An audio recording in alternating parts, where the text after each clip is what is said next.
uppercut, try to hit me in the gut, thinking that I won't react. You whispering my name, thinking I won't be the same. Turn fiction into fact. See what you didn't know, bruises that'll never show, slipping on your every jab. So tighten up your fist, step into the ring with this. I hope your mama's got your back. First round, you thought you would've knocked me down. Fifth round, bleeding out the side of your mouth. Final round, pulling the sound of my name in the crowd. You hit a bus. Oh, oh, oh, oh. You hit a bus. Oh, oh, oh, oh, oh. Just 'cause I took a break, you're making a huge mistake, thinking you can take the throne. Look at you trembling, step into the lion's den, bet you wish you stayed at home. Begging for mercy underneath your breath when I ain't even sweating yet. My legend's written in the stone, yeah. You're crying danger in defeat is now your only friend. Even your mama's gotta know. First round, you thought you would've knocked me down. Fifth round, bleeding out the side of your mouth. Final round, pulling the sound of my name in the crowd. You hit a bus. Oh, oh, oh, oh. You hit a bus. Oh, oh, oh, oh, oh,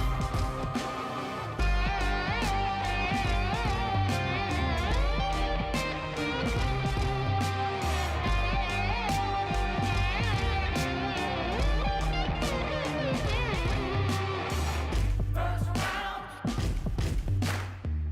fifth round, final round. Oh, oh, oh, yeah. First round, fifth round, final round. No, no, no, no, no, no. First round, you thought you would've knocked me down. Fifth round, bleeding out the side of your mouth. Final round, holding the sound of my name in the crowd. You hit a bus. Oh, oh, oh, oh. You hit a bus. Oh, oh, oh, oh, oh,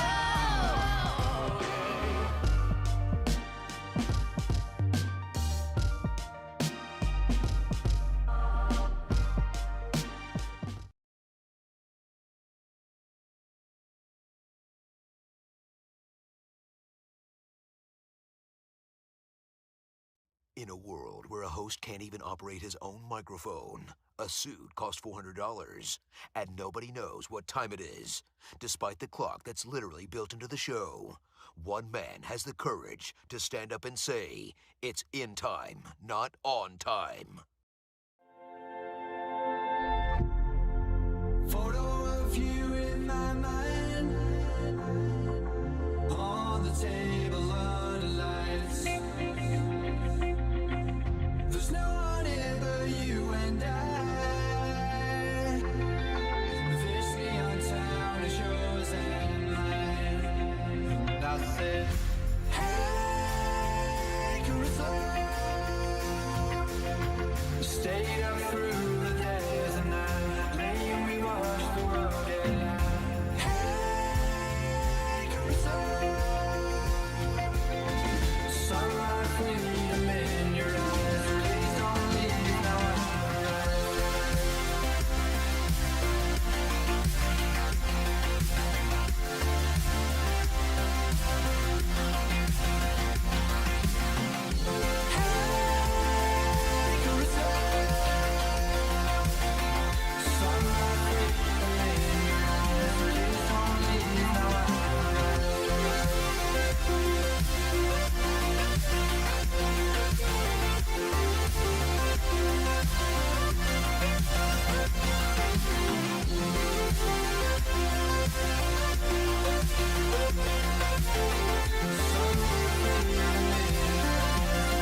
to...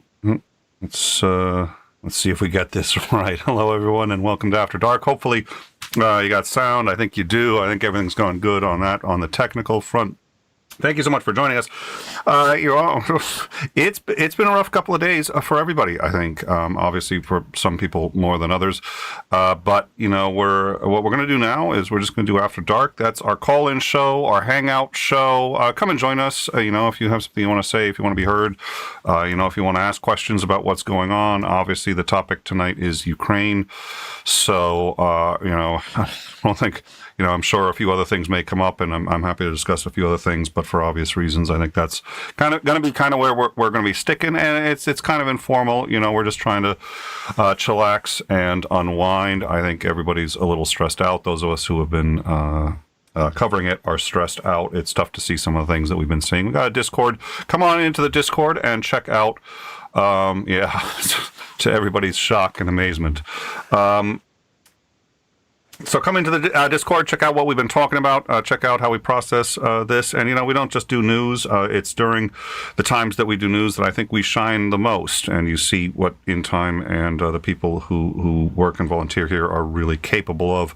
But, we've got some great interviews. We do philosophy, psychology, all the social sciences, and news, politics, and culture. So come on in and see what we're about.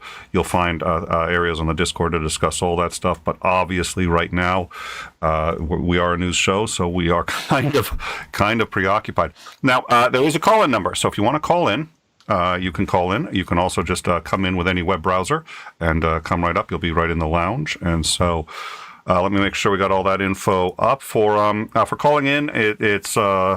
let's see. Well, you can call in through the browser call.intimeshow.com. If you want to join the hang, that's live.intimeshow.com. Any web browser, just type that in. You'll drop into the lobby, and we'll bring you in as is appropriate. So anyone who wants to do that, live.intimeshow.com. I'll also drop the link there in the chat. But you can also call. The call number is 484-2-IN-TIME. That's 484-246-8463. Give us a call. We'll put you on air and, see what you have to say. Let your voice be heard there. And we can actually have any number of callers and mix and match, bring them all in. So, there's no reason to wait. Just because we have people in doesn't mean, we can bring in 20 people if we want to. Through that. So what I am going to do now, though, is before I sort of start, we're not going to do a very big rundown. I'm going to assume people have been following up with what we've been doing. We are going to do overtime after this. Right now, it's scheduled for 10 p.m. Eastern. It's going to take us probably about 5 minutes to change over. When the show goes down, we'll bring up our systems for overtime, and we'll do that. We're going to do a rundown. NATO has now spoken on what's going on.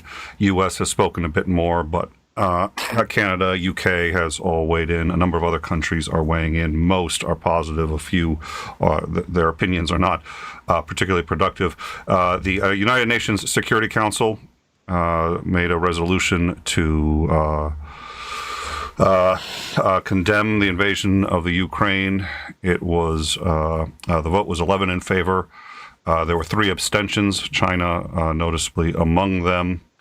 There was 1 vote against, but the vote was from a permanent member of the United Nations Security Council. It was the Russians, and they have voted against it. And because a single vote from a permanent member shoots it down, that resolution failed to pass, which brings us to one of the many discussions that I think needs to be had about the UN, of which I'm really genuinely a big fan, but I'm a big fan of the UN more because of what I see it able to be, not what it really is right now. And some of it is faults in the original, establishment of it that gave certain members, us included, by the way, too much power to the point where, hey, if you're allies with us, we'll shelter you no matter what you do. Israel has done some things that really, I think, need to be called out, but the UN can't call them out because we're a permanent member of the Security Council. And so when Israel does things that are even considered war crimes, and we've gone over that. It's a difficult thing to say because I'm also a huge fan of Israel, and I think it needs to exist as a state and it needs to be recognized as such. But we need to be honest on both sides of that coin. And it's difficult when we consider them an ally and we're willing to exercise our veto power. So all said and done, it's hard for the UN to get anything done.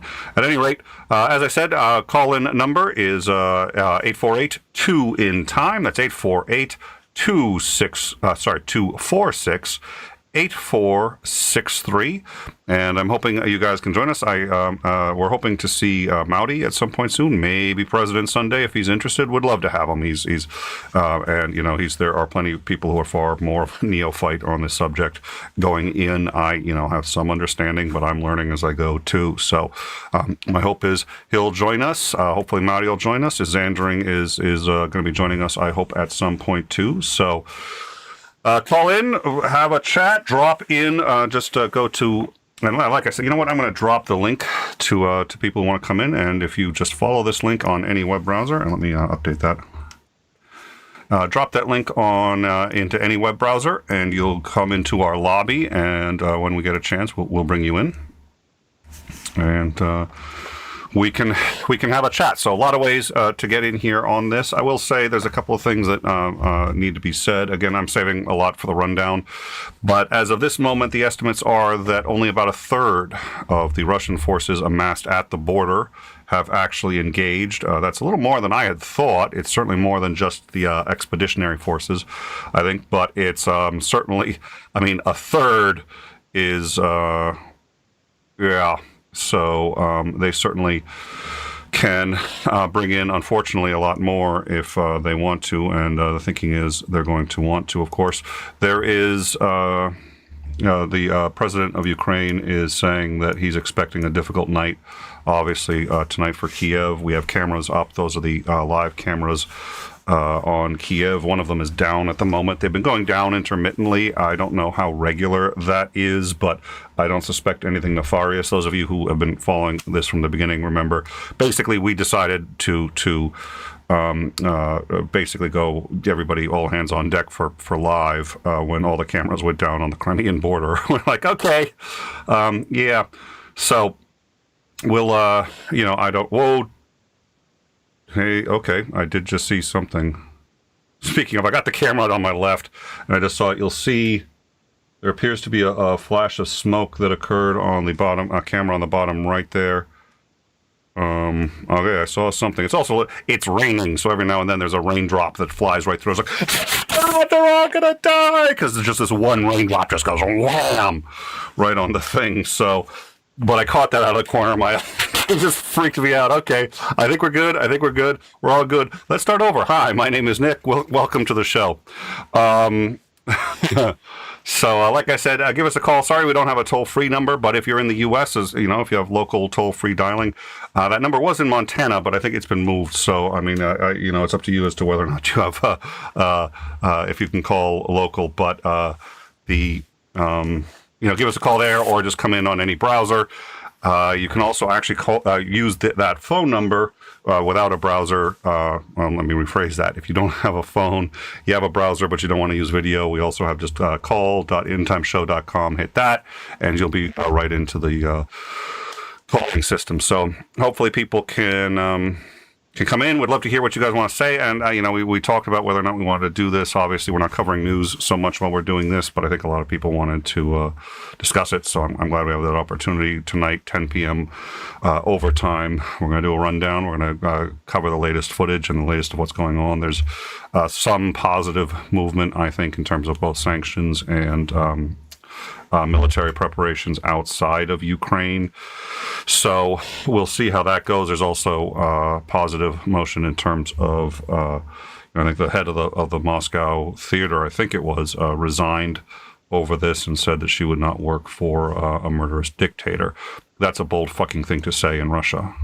That takes courage to say in Russia, and if somebody is up to saying that, my hope is that the disinformation is being fought, and my hope is that that's a good sign. We have some stories and some difficult stories, but we're going to look at them honestly, so we'll try to save that for a little later. But as I said, right now, the assessment from, I think it was from the U.S., I don't have who made the assessment, we got that, we'll bring it up, but the assessment so far appears to be that only about a third of the Russian forces have engaged. The rest are waiting. The assessment also is that this was actually there was far greater resistance than they anticipated. What I understand is actually that Russian intelligence had done basically a survey inside Ukraine, trying to figure out what sentiment was towards Ukraine as a free country. But what they asked was, do you approve of the government? On the grounds that what they figured was, if the answer is no, that must mean they want regime change. And it turns out most of them said no, but that didn't mean that they wanted regime change. There are plenty of Americans who don't approve of the government. It doesn't mean we want to live under a former Soviet dictator. So anyways, so that may give us a little insight into why he sort of thought maybe this would be easier than it actually was. We also know that the mayor of Kiev is still there, and he is saying now, and we believe the president is in fact in Kiev. So the president is saying, of course, he's going to continue to resist, but he's sort of moving around. The mayor himself is taking up a rifle. And both he and his brother have now said they're going to the front lines and they're going to shoot at Russians just like everybody else. We do know that there is still slow, but nonetheless progress both from the north and the west towards Russia. We'll show you guys on that on our map. And again, right now, I don't think we're going to be covering that too intensely. I think some of the questions that and there are people who are going to have lots of questions, and we can discuss whatever it is you guys want to ask, and just drop in the live chat if you have a question, and if I can answer it, I'll do my best. But I have heard also too that they are now actually seriously talking about ejecting them from the banking system, which would be a blow to the U.S. economy. But it's like he operates exclusively on the fact that we're unwilling to pay the cost to stop him, and Putin just keeps moving and moving and moving. And so I think we have to sit there and man up and say, these are our values. You are in violation of them. We'll take the hits. I think the people of Ukraine are doing a lot more to oppose them than we are. I think we can afford to give a bit. So hopefully that's something that is being seriously considered. I know it's going to hit an economy that's already in trouble, but I'm worried to think, and in fact, actually, I forgot there was a somewhat provocative image, and let me go snag that because I wanted to put that into the show, and then I keep getting distracted with like actual news instead of graphics. So let me see if I can snag this.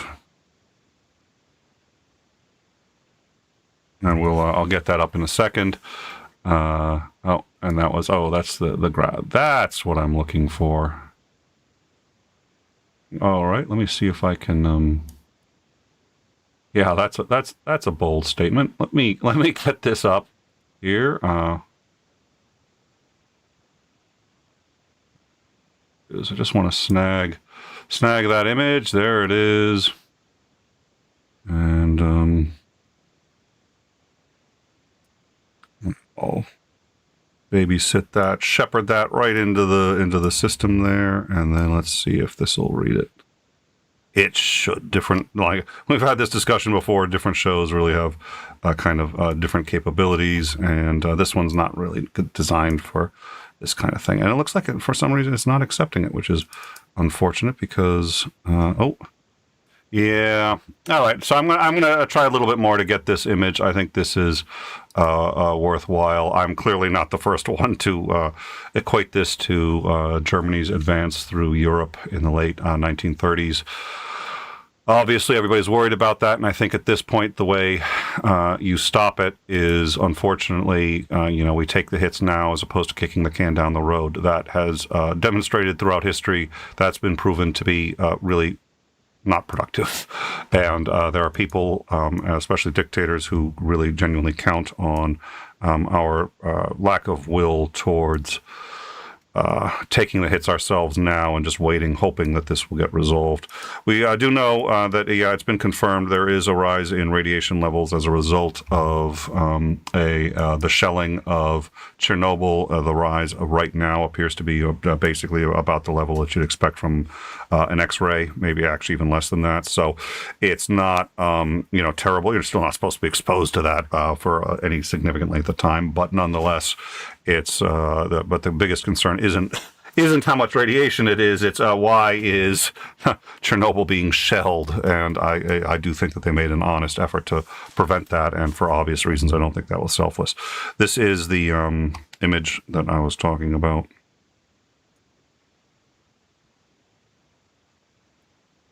I'm gonna expand that a little bit.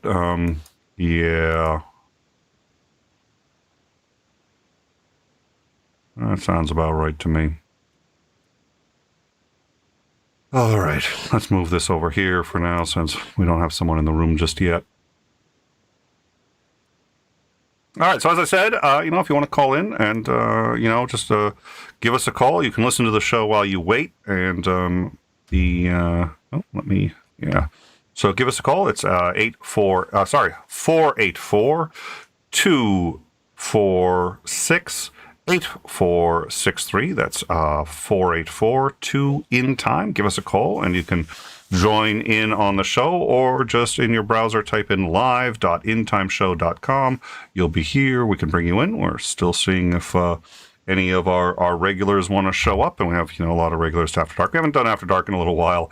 It takes a lot of production, and we were doing them on Fridays. Fridays is a bad day for a lot of people in the communities that we hang out with, because there's a lot of really good shows on Fridays, and you're going to have to be forced to pick and choose. So we have been moving them to Thursdays, but it's just we're already streaming 2 or 3 times a week. So After Dark has just been a little bit by the wayside for now. So what I'm going to do right here is let me check in on the live chat and see how everybody's doing here. It looks like we've already got some names that I recognize. And I'm actually going to do too is I'm going to send President Sunday a link. He sort of intimated he might be interested in coming, and we'd certainly love to have him. So let me send him the link in case he's interested. And again, anyone else, we the link to join live at live.intimeshow.com, and that's right in there, so anyone can join.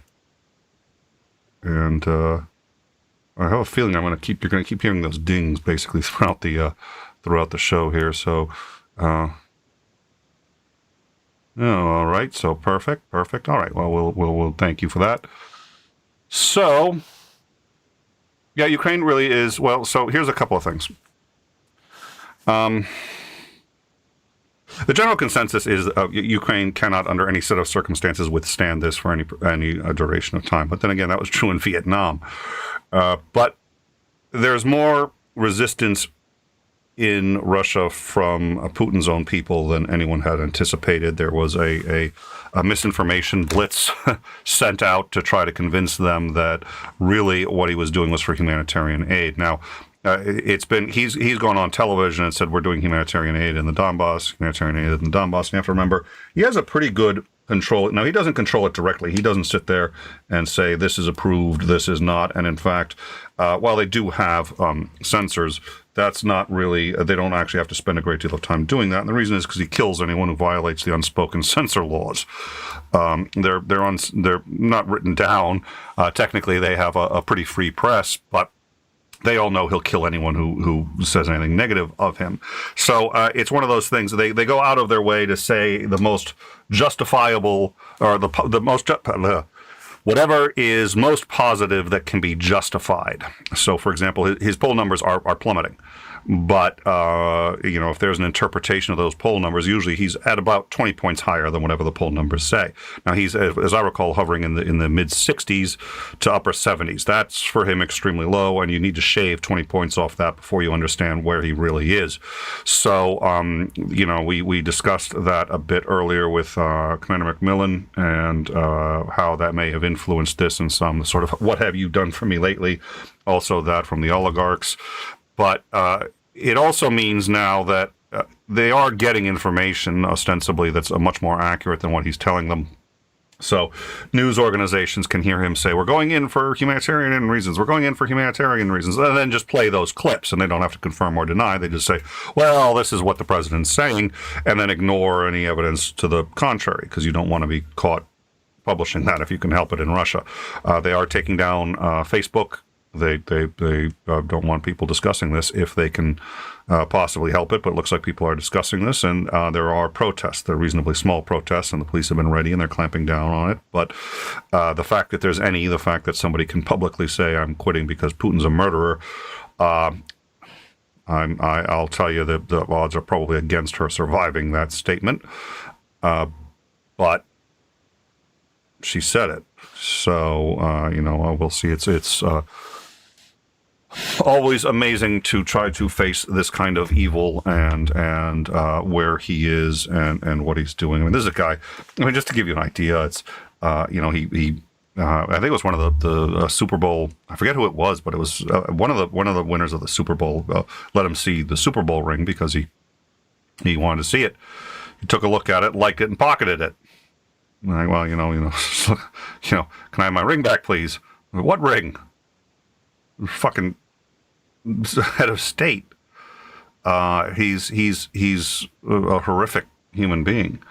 Any news on how the staff at Chernobyl are doing now? The last I heard, they were all captive, and they kind of have to be. If you're Putin and you're serious about this, one of the first things you have to do is take Chernobyl, and the reason is because you may not have any love of the environment, you may not have any love of Ukraine, but if something goes seriously wrong there, it will affect Russia too. So for safety's sake, take Chernobyl as quickly as possible, which they've done, and make sure it's decisive, and make sure there's as little shooting as possible. So they've done that. The shelling there, I think, has to have been an accident. Probably somebody got the orders wrong or something. I don't know, but so there was shelling there, but it looks like, and I don't know what it's like if you're really close. I mean, we don't know what the radiation levels are there. We just know the radiation levels sort of outside, and I think it's the Atomic Energy Commission has weighed in on this, and they've got a pretty good idea. There is an increase, but it seems so far to at least on the outside be tolerable. What is it there? I don't know. If I'd be them, I'd be terrified. But the reality is, the only experts on the planet for dealing with Chernobyl are at Chernobyl right now.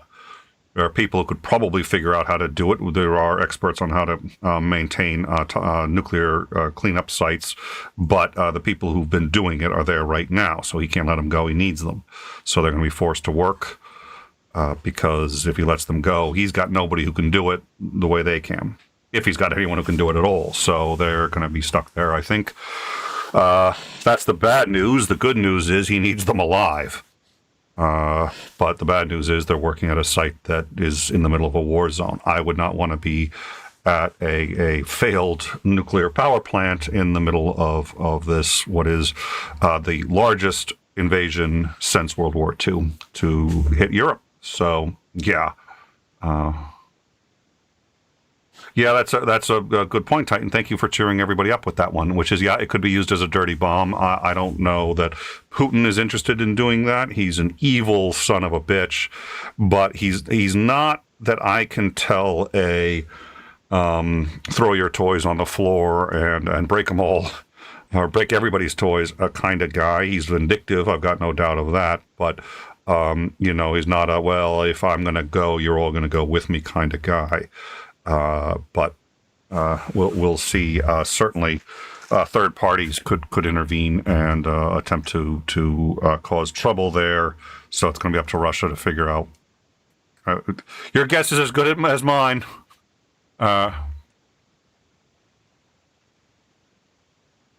Yeah, the reality is, and we've never done a show on Chernobyl. I've been tempted to do it. I know it's been covered to death by a lot of programs, and it seems to me to have been covered well. I also like to, cover things on sort of our own way and then do our own breakdown of them and say this is what happened and just go A to Z. I'm an educator, so anytime I see somebody else educating on it, the first thing I say is, how could I improve on how they're conveying their message? But obviously now is not the time. We're still working on we were supposed to get a Martin Luther King Jr. Video out for his birthday. We got delayed, and obviously we were like, well, we'll do it for Black History Month, but it's been a crazy month. So, there's a lot we want to do, but the long and the short of it is the radiation at Chernobyl is going to be there for a very, very, very long time, if for no other reason than the area has been so irradiated. But they're also storing. The easiest thing to do is just store it all on site. What's left of the core has just been completely encased, but it's still there. And, you could crack the case of that and expose some extraordinarily radioactive material. None of that's been insulated against war. It's been insulated against sort of, explosions or, just accidents to some extent, but it's not designed to withstand a direct assault. So we'll see. So now what I'm hearing is, so we've got the cameras here. There are explosions. I mean, we've been expecting an attack on Kiev. An attack has been imminent on Kiev for the last almost 3 days now. The thinking is it's going to come tonight. That was the thinking last night, and that was the thinking before. Like I said, only a third of their forces, not even quite a third, as far as we understand it, have actually have actually invaded. So he certainly has the manpower to do it. We do know, and we've got a list now of what we believe are the losses that have been suffered by Russia and the losses suffered by Ukraine. And amazingly, it looks like in terms of equipment, the Ukrainians are losing more faster than the Russians in terms of actual lives. It's the Russians who are losing significantly faster. It's a defensive position, so you'd kind of expect that. Sorry. Yeah, I'm hearing. Sorry, I didn't even mean to have that piped into my headset, but I can hear. It's like when the air raid sirens go off. It's always startling, and I keep turning it off, and then it either turns back on.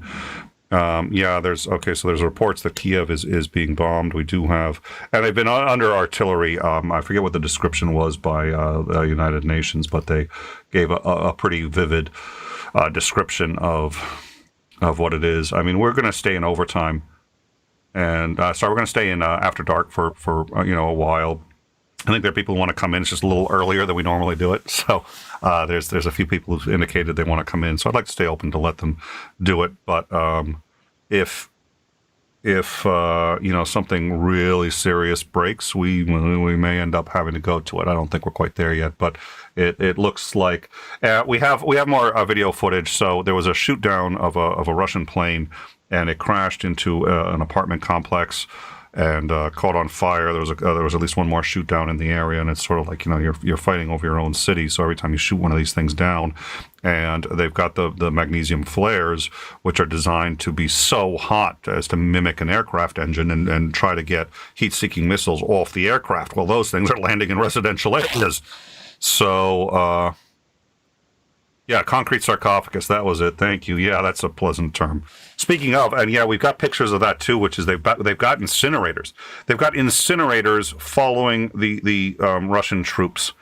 And so far that I've seen, everybody indicating what those are for is to incinerate Russian bodies so that they don't have to bring the bodies back. And so it makes it easier to cover up just what the cost of this has been to Russia. That's what I hear they're being used for. I don't like the idea of incinerators in Europe. There's very specific reasons for that. And given the rhetoric that's been coming out of there against what he's going to do to LGBTQ, anybody who, and there was something, I think that was that was on another claim. They're making tests to see who is culturally and or, I wanted to say genetically, but I think that's not the word I'm looking for, but who's sort of descended from Russia and who's descended from Ukraine, and they're going to start killing people who are Ukrainian, and the orders have already gone out, and I understand why. He's going to be facing a problem trying to maintain this area. Ethnic cleansing is the fastest way to get it. We do know at this point that, and I forget, this is all, we've got it all waiting on overtime. When we go to overtime, we'll give you the exact quotes, but I think it was it was the Supreme Commander of NATO who says that basically at this point he believes the goal is in fact regime change in all of Ukraine. So they're going to take Kiev, they're going to swap it for their flag, and then starve out any area that's resisting. So rather than actually fight because here's the other problem. all of the farms, all of the food resources, all of the ways that they have to really stay alive as a country come either from the river, where goods are imported and exported, or from east of the river, especially in the Donbass area, which is where they've got all their farms and they've got the resources they have that really keep the country operating. If you take the river, you now have nothing coming in from there. They're not buying or selling anything. You have nothing coming from the east. You've bifurcated the country, and the West can't survive without that. So they're going to start to starve. There are ports there, but there's fighting at every port, or the ports have been destroyed, and it looks like they're trying to take Odessa. And if they take Odessa, you're never getting any supplies to Western Ukraine, except possibly through Poland or Moldova or Romania. But they have a force amassing in what is it? Just north of there that looks like they're going to come down and try to cut off the border. So it looks like what they're going to do is just set up troops along the border. Right now, Russia is letting people evacuate. This makes sense because they don't actually want ethnic cleansing. They're not sitting there trying. This isn't the Nazi, hey, let's make this a pure country. That's not what this is about. He just wants to own it, and he wants to be the next czar of half of Europe. So the easiest way to do that is ethnic cleansing. It's not its own cause. It's a means to an end. So right now, if the civilians get out, it makes it a lot easier to eliminate their army, because you can easier differentiate between the civilians and the army. The civilians are gone, and then you can just start blanket carpet bombing and shooting at everything that moves. So they actually want the civilians out. We believe at this point 50,000 have successfully got out. We believe there's still another 100,000 on roads trying to get out. We do know that there is a moratorium on males from the age of 18 to 60. That's how I'm not 50 yet. I'm not in no condition to fight a war. But they're being conscripted. Many are volunteering. Families are being separated as the women and children are getting onto trains, which are traveling with lights off, so that they can't be targeted as easily, and they're just trying to get everybody out of there. So, but it looks like there's 3.7, I think, million people in Kiev, and right now most of them are in the subways, just using those as bomb shelters. We've seen some footage. We showed footage last night of the wreckage of one of the planes crashing around people and them just getting out of there. Air raid sirens, explosions. I don't think we've seen even the beginning of it, really. They haven't actually tried to take Kiev. If they do, our understanding is it's actually going to be reasonably quick if they commit to it fully. So we'll see. $5 from CRB Vegas. I understand ethnic Slav, but I don't understand this ethnic Russian thing. Explain. Well, okay, ethnic Russian. That's a very good question. I don't know that you can even say ethnically. So I think ethnic was the word I was looking for, but I think culturally. Everybody there speaks usually 3 languages, at a minimum 2. The 3 would be Russian, Ukrainian, and English.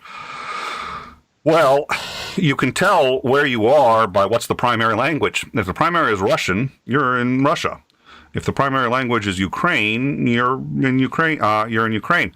So if they're concerned either that Ukrainians are going to rise up, or that the descendants of Ukrainians are going to rise up, you go and you ask somebody a question that's very difficult to answer unless you're a native speaker, and you hear how they answer. And if they speak beautifully perfect Russian, you're probably speaking with a Russian or somebody who, while living in Ukraine, is recently new there, or from the Donbass region, where they consider themselves Russian. They don't speak Ukrainian. It's Ukrainian there. That's Donbass is Ukraine. But the people there who speak Russian as a native language, as their first language, those are going to be your allies. Those who speak Ukrainian as their first language, those are going to be your enemies. Now, that seems like a very arbitrary way to do it. It is. That's what makes ethnic cleansing so brutal. But it works. So what they're going to do is, we've done similar things in a different, not sort of ethnic cleansing kind of way, but Hitler had made an entire, just made a a school to teach his soldiers how to infiltrate the enemy, and they would do that in the U.S. and they'd speak English about as well as any American. It was impossible to hear their accent, and they'd go in, they'd pretend to be Americans, they'd be wearing uniforms and weapons off of dead soldiers, and they'd go in, they'd pretend to be Americans, and they'd screw things up from the back end and shoot everybody in the back and the whole 9 yards. So, what Americans started doing is grab a pistol, find the nearest American to you, and say, who won the last World Series? No German's going to know that. Hopefully, most Americans are going to know that. But if you don't, you're dead. They move on to the next one. And that sounds awfully fucking brutal. But if that's the only way to stay alive because you've got infiltrators, that's the ballpark. Who won? What are your prospects on the Yankees? If they know what the Yankees are, you let them live. Imagine that as a bar for survival. So they're going to be doing the same thing. What they're going to do is they're going to try to figure out. They'll probably be able to tell who's a native Russian speaker and who isn't. And anyone who isn't, they're going to shoot and kill. On the grounds that, you know, in my area and throughout my life, I've always met people who were born in America and raised in America. But their native language wasn't English, because in their home they spoke the language of the country that the parents immigrated from, and they want their kids to have, you know, that cultural touchstone. So if it's Spanish or Portuguese or whatever it is, so they speak perfect English, but it's actually not their native language. Then they at home speak something else. I think most of us have encountered this. It's one of the unique things about America. You get a lot more of that in America. In Europe, yes, you get some of that just because of the different countries in Europe, but you get a lot less of that from outside of Europe. So what it seems to me, and this is speculation just based on my understanding of it, but it seems to me you're going to get the same thing over there. People who are proud of their Russian heritage are going to teach their children flawless Russian, and they're going to speak native Russian at home, which isn't necessarily...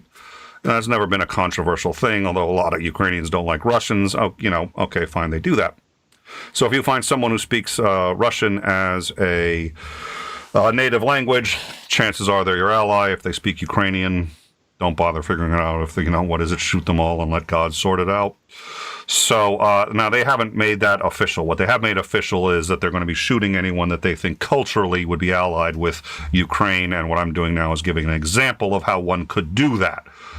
I don't know if that's the metric they're going to use. What is it? I mean, I think as odd as this sounds, I mean, listen, if you're looking for Jews versus looking for Christians, you know, you have them drop trowel, and you've got a pretty good idea of who you're dealing with. You know, I imagine just shooting someone because they're circumcised or uncircumcised. Well. So what I'm going to do now is we do have the phone lines open. Anybody who wants to call, the number is in the description there. The number is also in the title, but it's 484-2-IN-TIME. That's 484-246-8463. I forget what state that is. That used to be Montana, but I think we ended up moving to a different area code on that. So, but it's in the United States. If you get free calling across the United States, hey, great. It's not a toll number for anyone other than whatever your plan is with AT&T or whoever. You work that out, but it's inside the United States. So if you've got free calling across the U.S., you should be able to call that. We don't have an 800 number. Apologize. So, but you know, if you're in the U.S., you should be able to call that, and we can get you into the show. We can have any number of callers. So, you know, and we do have somebody waiting. I don't know how long they've been waiting, but it looks like it just popped up, so I'll take a look at that, and there we go. All right. So, Mr. Maute, and I'll get you in a window there in a second. How are you, good sir? All right, and I'm not sure. Maybe he doesn't hear me. Oh, he's got me, so we're all good. So I'll get him in a window, but it's good to have him. I got you, brother. Perfect. So hold on one moment. Take your time. So but I will get him in the window there. If I switch to the local, we're not going to get that really bizarre screen. Oh, I love it when that happens. That's always a cute little. It's like, I will bet you that's what I'm going to do. But we're gonna. Yeah, perfect. That should do it. Sorry about that. Just had to clear up some background. No worries. Confirmation. No worries. Because the Oracle is on the couch, obviously watching Doctor Who. See that hand in the background? Wait, let's see. Where was that? There it is. So the Oracle's watching Doctor Who and wanted to make sure that the volume wasn't interfering with the jam. So here we go. All right. I should have brought the Oracle's shield there for the show, but didn't know should be. Oh yeah, and just show that hand. Yeah. Oh, we'll just have the. You know what? That's gonna be the next one because you've already saw the shield that I did for that with the couch and the whole thing. But I think what we should do is just with the couch and just sort of this lazy hand, like, excuse me, just rising up from that. Hello. Something I need to say. You're wrong. Everybody here is wrong. I've been casually listening from the couch and need to tell you that you're wrong. So, Nick, it's been fun listening to you. You're doing a good job. Last night was super interesting, man. That was very weird having the opportunity to talk to you and Xandring and be able to watch the things that were occurring like in real time and then wake up and have in my fucking Apple News exactly everything that we covered. That was admittedly that was a first for me. So that was like, I don't know, that felt weird. That felt weird and fun. Like, oh my God, yeah, cool. I could read all of these articles with an informed eye in a way that I potentially couldn't have if I didn't watch your hang. I'd like to point out, too, when we had the footage of...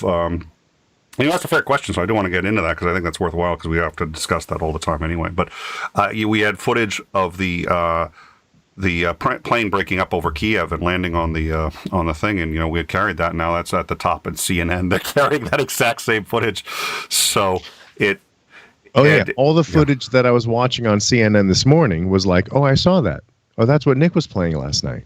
Oh, it was awesome. It was great. Well, and I very gratifying and validating. Well, and for me too, right? Because I see that, but we also made a mistake last night. We played a bad clip, so we do our best to avoid that. But we did. As Andrew, but you corrected it in real time, if I remember correctly. Yes, we did. As soon as we knew, we're like, whoa, wrong-o, and we found the source. So we're just like, okay, that was here's there was just a breakdown, and it happens when you're doing this live. I think one of the things that I really like about this, I do kind of see us in competition with mainstream news. On one level, we're going to get our asses handed to us. We don't have real reporters or anything like that. But, what we do is we go over social media and we grab this stuff and we make a very quick determination as to the likelihood that it's accurate. And if it's accurate, we put it up. And we're more nimble than mainstream news, and what was explained to me, it wouldn't surprise me either way, but I was told that with the actual invasion, when it started, we were live before any U.S. News source. We were live before CNN, MSNBC, ABC, all that stuff. And it wouldn't be the first time we've scooped. We usually scoop on a national level story or higher. We usually scoop the U.S. mainstream media about 3 or 4 times a year. It's just like we're live. Sometimes we're done with the show and they're not carrying it until the next day. So I'm proud of that. But you had said at its best, the splinter net can actually be used and harnessed for good. I think that's right.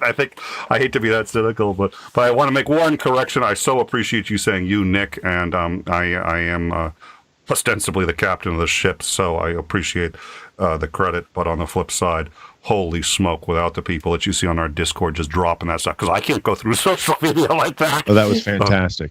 Because I had Discord open. I saw everybody dropping everything. I saw you struggling with the Xandring. And I was like, okay, I barely know what's going on. Let me jump in and just start asking stupid questions and let a Xandring answer them. That was my job last night, was to be the foil. And thank God, because it's like it's hard to, you're producing, even with a normal show, just producing the normal show, hosting, and then it's like we got that stuff coming at us. But I will say this before I'm going to try not to injure myself, patting myself on the back too much. But really. Yeah, tighten it up, son. Yeah, I love our shows. You've been on so many of our shows and the interviews that we do and the people we talk to. I love doing that. But this is where we shine. This is where we've done this probably 6 times, about 5 or 6 times where we've done this at the national level. and we get better at it every time. And there's something crazy like the failure of the in-time interface was a huge, like, whoa, not the in-time, sorry, the overtime interface, but it's like everybody just pulls together, and everybody here believes in education and trying to get the most accurate information out there. So I'm blessed. And you do. I mean, this is like the splinter net. Like I said, it's a splinter net at its best. What's actually happening is, instead of like watching on a cable news network what's going on, you actually have the capability of aggregating multiple sources of data in real time, because like there are live streams, cameras set up that we have access to, or that you have access to, not me. But as that information's coming in, it's just a different way of understanding current events, and it's exciting.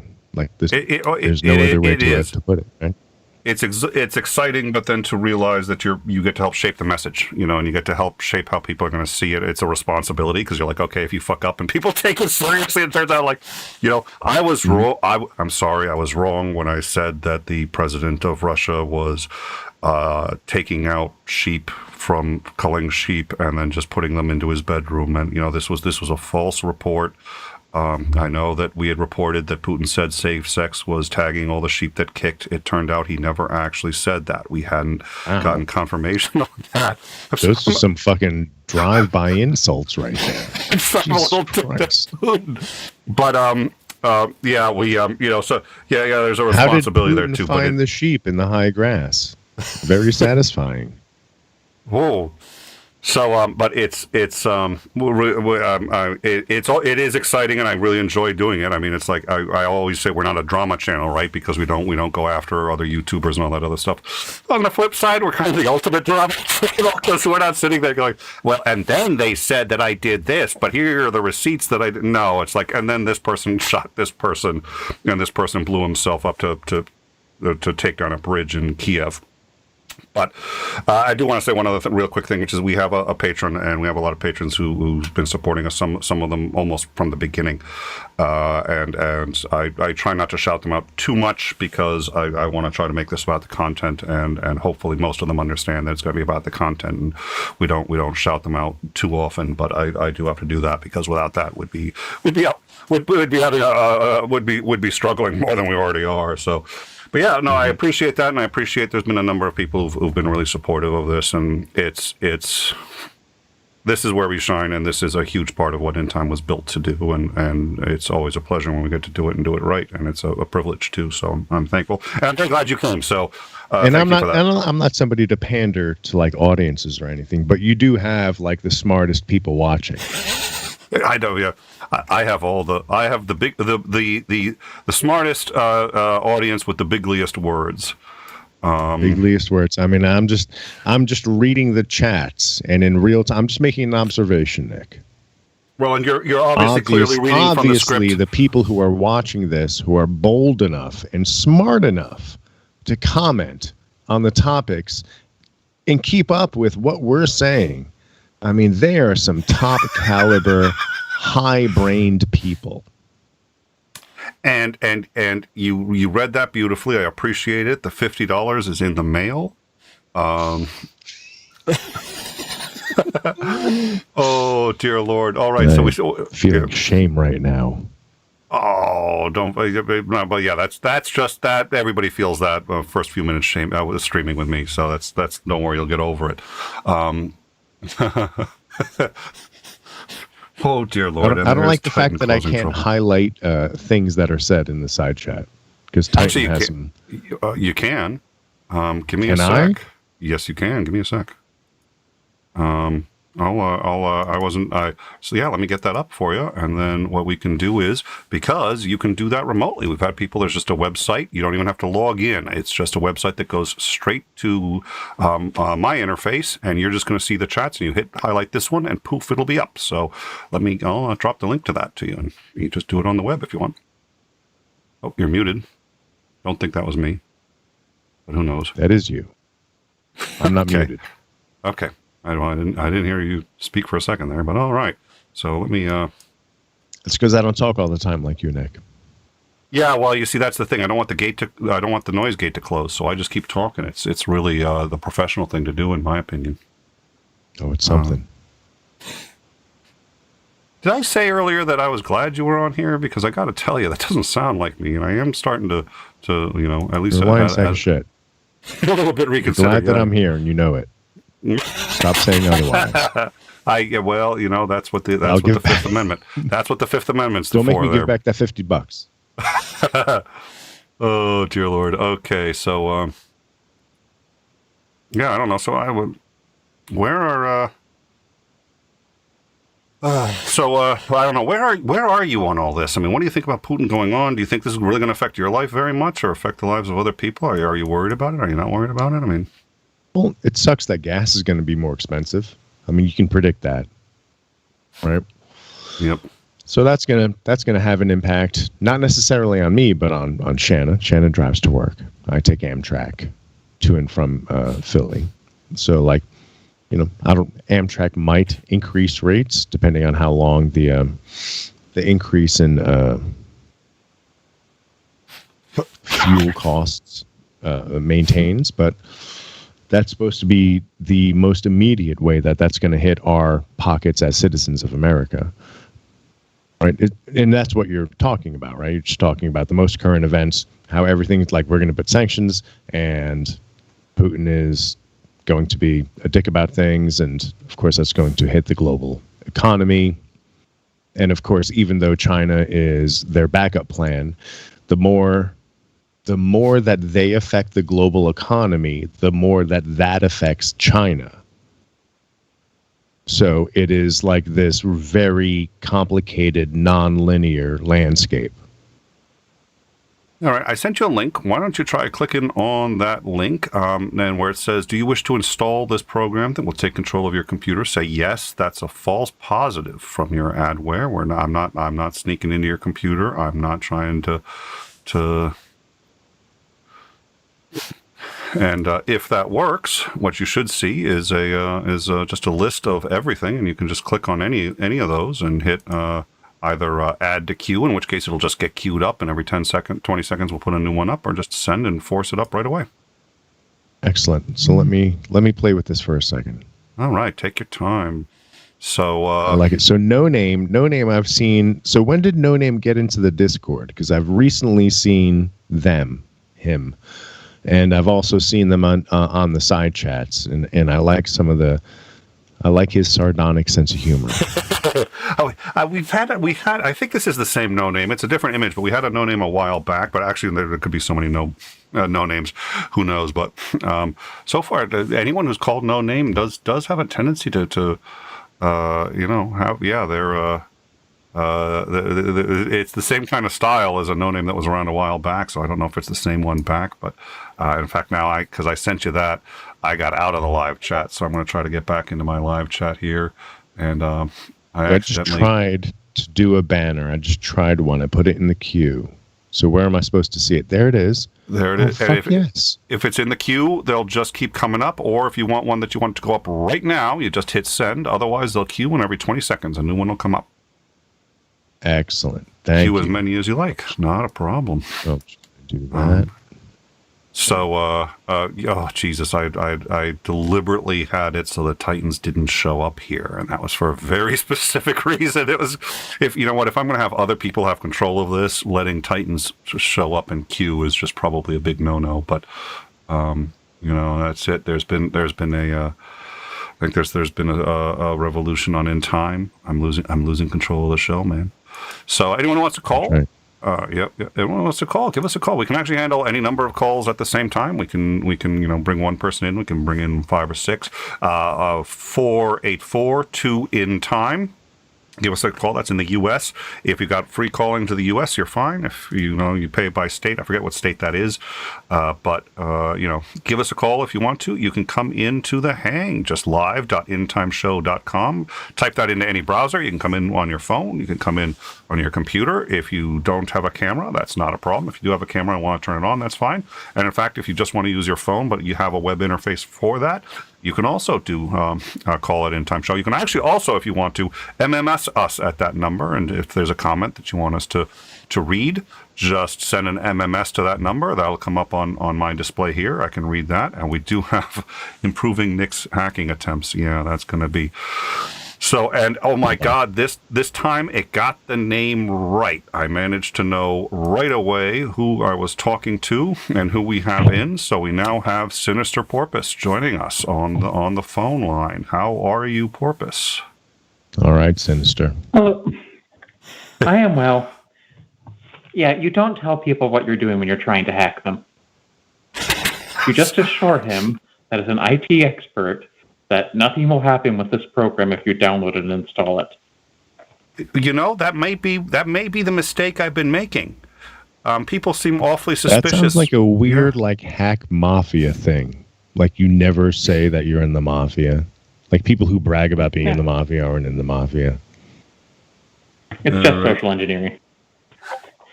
All right, if you guys could stand by one, I'll be back in a sec. What do you think of the Ghost of Kiev? I don't know what that means. The Ghost of Kiev is a Ukrainian ace who shot down 7 Russian planes yesterday.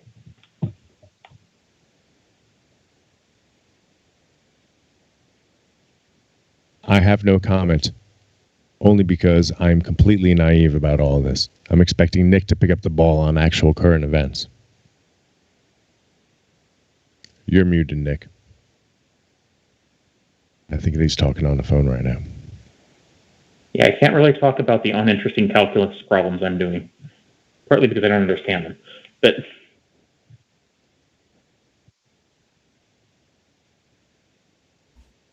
All right, sorry about that. And we're going to bring in Joe is here too. So we're going to, so we've got President Sunday coming in, and my suspicion is we're also going to have Joe in a sec. So President Sunday should now be in. Joe will be coming in. Sinister Porpoise is here. I'm going to take a little bit of a break and get something to drink. But thank you so much for joining us. Is it Mr. Sunday? Is it like, do I have to use Associated Press style? So the first time I call you President, and then the second time I call you by a secondary honorific, or? I think by convention it's Mr. President, and then you can just call me Sunday afterwards. All right. So, well, I already did the Mr. President. I'm not doing it twice. So, good to see you, Sunday. Good to see you, Joe. So, guys, I'm gonna be out for a sec. So, Maute is ostensibly in charge. He's got his finger on the chat. So, there's basically very little I can do anyway. So, I'll be back in about 5 minutes. Sure. Yes. All right. Thank you so much. All right. So while Nick is gone, taking care of his business, I believe that Sinister had a question that I can't answer. Right. Okay. Having to do with the invasion of Kiev last night. Oh. So I thought that. Kiev. Well, say it again then. I was talking about a Ukrainian ace who shot down 7 Russian MiGs called the Ghost. He's called the Ghost of Kiev. So I have to admit that I don't know what that means. Yeah, I do. So yeah, basically the reporting is that there is a Ukrainian pilot who has shot down. When I saw last night, it was 6, but I guess now it's up to 7 Russian aircraft, mostly air to air, but a couple air to ground aircraft and a couple of fighters. So, or I guess about 4 fighters at this point. So, assuming that's the same pilot, but so that would make them an ace, and you got 7 with 7 kills. And from what I remember, he's flying a MiG-29 Fulcrum, which is a pretty capable fighter. Came out in the early 90s, or it became common in the 90s anyway. What was the question? Hey, Athena.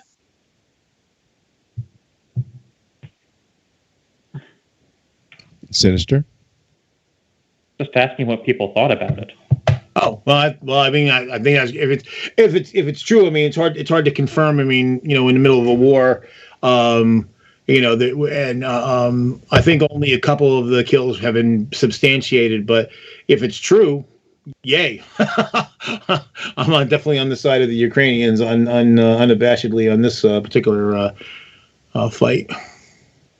But it's definitely possible. I mean, the thing about it is, it's what we found over time, particularly with air-to-air combat, training means a lot more than what particular aircraft you're in. And we know for the last, lots of years that the Russians, and then before that the Soviets, they were always poor and they didn't have to spend a lot of money on training. So airtime hours are really expensive, not only for operating the aircraft, but then every hour you fly, there's a whole bunch of hours of maintenance. And so the Russians have been notorious for decades at really having a very, very poor amount of flight time hours for their combat pilots. So I wouldn't be surprised. The other thing too, and this is not related to that directly, but I've been seeing a bunch of reports and looking at some stuff online. It really looks like it, despite the fact that the Russians have some pretty substantial advantages going into this conflict, that the Ukrainians are giving back as good as it gets, and they. Correct me if I'm wrong, but citizens are taking up Molotov cocktails, literally. I don't know what I read. It might have even been on the In Time Discord, one of the posts or something like that. But it was like a journalist was like, I took a taxi from point A to point B, and on the radio announcer was explaining the recipe for a Molotov cocktail. Right. Like everybody is in Ukraine is united to at least put forward a front. Yeah. No, these are tough people. I mean, to the point, I saw a video just about an hour ago. It was a Ukrainian grandma. She's actually a grandmother, but she's old enough to be a grandmother. And she went up to Russian troops and she was like, "What are you doing here? Why are you here? Go home." And the Russian guy's like, "Hey, this back off, stay away, let's not escalate the situation." She's like, "Escalate it to what? You're here, you're killing us." And she said, and she basically kept offering the guy sunflower seeds, put these in your pocket. Effectively, the idea is that when you die, the sunflowers will grow at the spot of your death. Yeah, these are tough fucking people. That is some crazy shit. Let me offer you something that will plant around your dead body, and because that's why you're here. Yeah, and she's like, go home now while you can. And again, this was an elderly woman, and she just and these guys are armed. They're in full tactical gear. She doesn't have a weapon. She's just like, fuck it, get the hell out of my house. To give, what are they gonna do? Right? Yeah. She's I posted another video on Facebook. I asked some friends to see if somebody could translate what the guy was saying, but it was a Ukrainian guy driving a car and going wherever he's going, and he bypasses some tanks, and then he ends up in crossfire between Russian tanks and some Ukrainian infantry.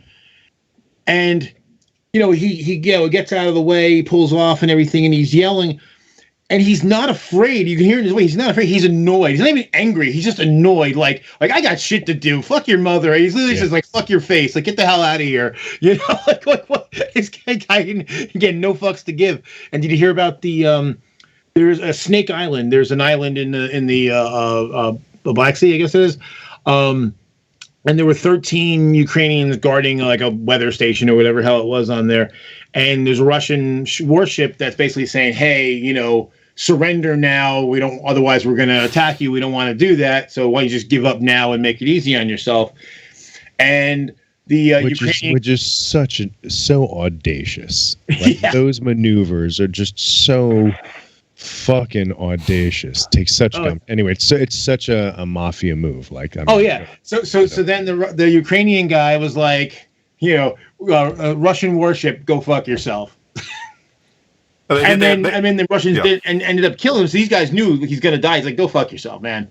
I'd rather die than surrender to your fucking. They haven't accumulated enough fucks to give. Exactly. And when you haven't, this is basic like Maslow's hierarchy of needs. When you're at survival mode, you haven't accumulated the fucks. Right. And when you don't have the fucks, you don't have any fucks to give. Yeah. Yeah.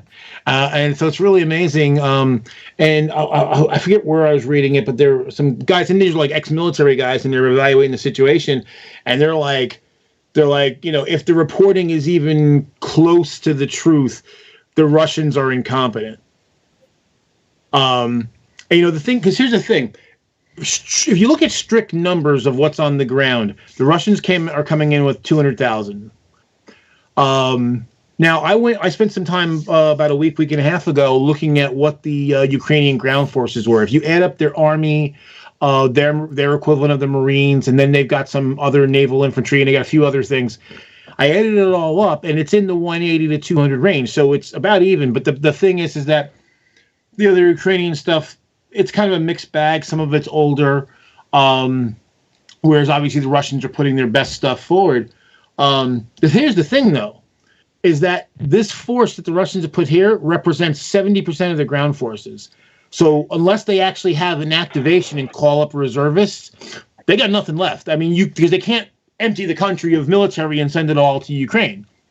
So they still have to worry about. Yeah, they have to worry about China. So wait a second. The inference here is, if I'm to understand you correctly, is that one strategy that Russia might be using is this is the tip of the iceberg. Yeah, we're throwing all these forces at it at first, and if you don't comply, we have a whole foundational part of the iceberg left. And what you're saying is that's a bluff. It's a bluff.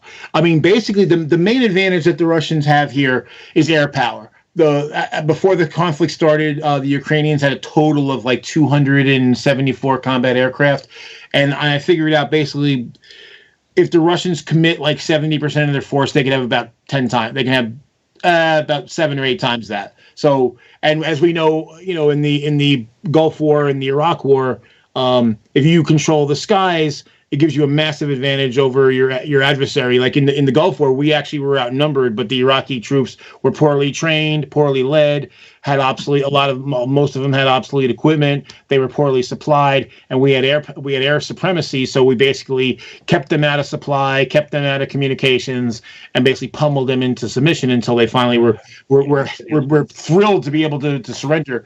Not really the issue. Well, let me interrupt real quick because Sunday is in here, but I think he's having an issue unmuting. It may be that he doesn't have the mic set up, so I just want to see. Okay, well, he's talking to me in chat now, so I can sort that out. But there he is. Hey, how are you? I'm good. My camera doesn't seem to work, so I think we'll just have to go with this. All right, no worries. So I do want to hear from Porpoise. I do want to say I just love two quick comments. I may have misunderstood Joe. My understanding is that only a third of the forces that are there are yet committed, so there's 2/3 waiting. But the other thing is I just love the imagery of what you had talked about earlier, like just this idea of the guys on the. I thought traffic in Boston was bad, right? And this guy's just like, you don't get the tags. I'm just like, I will never complain about traffic anywhere in the United States ever again. That the low-flying MiG that buzzes somebody's house, but they're in an engagement, so you just see the missile come right off, and the missile flies right by the house. I was like, my neighbors have never done that before. So all right, but good. Thank you, Sunday, for coming. But let's hear from Porpoise, and then you guys go right back at it because you're doing fine, and I'm juggling a few things. So, but I'm listening, and I'll just be muted. But yeah, Porpoise, what are you gonna say? I was actually just trying to do calculus while moving the cat off my lap. Because the cat has been very helpful. As well, your cat's typed on. Your cat's commented more than once on air and and your cat's dominated the live chat more than once, which we sincerely appreciate. Thank you for that. So Sunday, how are you? I'm good, thank you. How are you? Doing good, thank you. And by the way, we'll drop a link to President Sunday's show. Those of you who've been watching for a while, we have the On Philosophy series. We do discuss philosophy. We usually get philosophy professors on to discuss some element of philosophy. I have a BA in philosophy, studied philosophy since then. Sunday buries me in it. So it's like, I actually sometimes don't go to Sundays because I'm like, if I talk, I'll show that I really have no... Look, man, I've got a BA in political science. Okay, I do not outrank you by any stretch of the imagination. Hey, I know somebody who has a PhD in IT. Yeah. With that, You're not wrong. save that for another time. Okay. I'm dropping the link now to Sundays. So I noticed you've been covering this Sunday. So what are your thoughts on what's going on? Scattered and confused. I knew nothing about this going in whatsoever. And now that I've been watching it for about 3 days, I'm at about the same point. But I think one thing that's really struck me is that just the extent to which, at least speaking for myself, I had onboarded Putin's bullshit, basically. I think, like everybody, I expected Russia to just sweep through and for this to be over in a couple of days at most. One of the side effects of this whole thing, like I don't think Russia's victory is in question, but it's more in question than I thought it would be. And I didn't think I would come away from this with the distinct impression that these decisions are being made by people who vastly overestimate their own power and efficacy, and just how low that actually is. I caught a little bit of what you were talking about earlier, where they were bringing in incinerators to try and hide their losses. Like, information seems to be very scarce. It's actually kind of astonishing just how little footage that gives you like a clear idea of what's going on there actually is. But the sort of faint echoes that we're getting, they are not. They don't seem to indicate like a decisive victory. They seem to indicate like this was something that they thought would be a walk in the park, and it's turned into a protracted mess, at least by the standards that they were anticipating. It's theater. It's theater, but it's theater. But yeah, but I mean, it's more theater than it is actual strategy. Or let me rephrase that. It's more theater strategy than it is warfare strategy. Well, being conducted very badly by the Russians. That's why I'm so surprised. Okay, I'm with you on that. Well, I think they expected the Ukrainians to roll over, and obviously they've been shown that was completely wrong. They're working from an old model. They're working from a model from decades ago, and they don't realize that like social media exists and like crowdsourcing of information exists. Like they're behind the times. I don't know about that. We were reading an article that was published just today talking about it's the FSB, the reports and the surveys that they were running off of, they would have been running off of coming out of Ukraine to give them an indication of how easy this would be. And it seems like the critique that was fielding, it's on RUSI, RUSI, I think it's called. What they seem to be indicating is that while they were correct that there was a lot of disaffection with the government, a lot of unwillingness, avowed unwillingness to fight for the state should an invasion take place. The invasion itself changed things significantly. So it's not just a matter of their read on the ground was incorrect. They didn't take into account the fact that the actual invasion itself could catalyze like a serious alteration to that state of affairs. I don't know how much that actually matters in the long run, but like it is very interesting that we all seem to have just assumed that like a swift and unproblematic takeover of Ukraine was simply an inevitable outcome if Putin decided to move, and the question was the morality of that, not the feasibility of it. I want to challenge that a little bit because I didn't assume that. I didn't assume that either. I kind of did. I assume. I assume that. No. I think a victory is possible, but it's possible through this means, which is in some way the way Vietnam won. Vietnam defeated the U.S., and there are people who want to argue against that. No, they did, because we failed in all of our objectives there, and they succeeded in all of theirs. So the VC won. Their objective is just to survive as a country. If they take Kiev, that becomes a lot less likely, but Putin can only function with two things. Putin has to maintain two things. First is he has to maintain the oligarchs happy with them, and presumably our understanding is they're not happy. It's hard to tell. They're all former KGB as well. They're willing to kill him. They don't. And there's no loyalty there in terms of friendship. It's what have you done for me lately? That's why our first round of sanctions when they took Crimea was to target not Putin but target all the people around him in the hopes that one of them is going to off him. That was our way of trying to get him assassinated, was by targeting everybody around him for the maximum sanctions. Now, he was able to placate them some other way, but Yeah, we have Castro enough cigars. I mean, come on, best laid plans. We have enough of an understanding of the politics there to realize that, look, all we care about is removing him, and who cares how it's done. So we actually targeted the people around him. He still has that problem with them, and he's got the problem of the Russian people who he's got less control of the internet than I think he anticipated. And the fact that there's any protest, the fact that there's that grandmother who survived the 900-day siege of Leningrad out there saying, I mean, and those are heroes. Everybody who survived that was, and she's being dragged off, and then you've got the head of, I think it was the Moscow theater, resigning, saying, I won't work for a murderer. There's a 50-50 at least she's going to be dead in 2 or 3 days, and she knows it. Well, Nick, I want to kind of riff off of your internet reference, because I think that one of the questions that you asked me when I first got in, before like we actually had smart people here, one of the things was like, how are you dealing with the question was like, how are you dealing with like the consequences of what's happening? I was like, oh fuck, the price of gas is going to go up.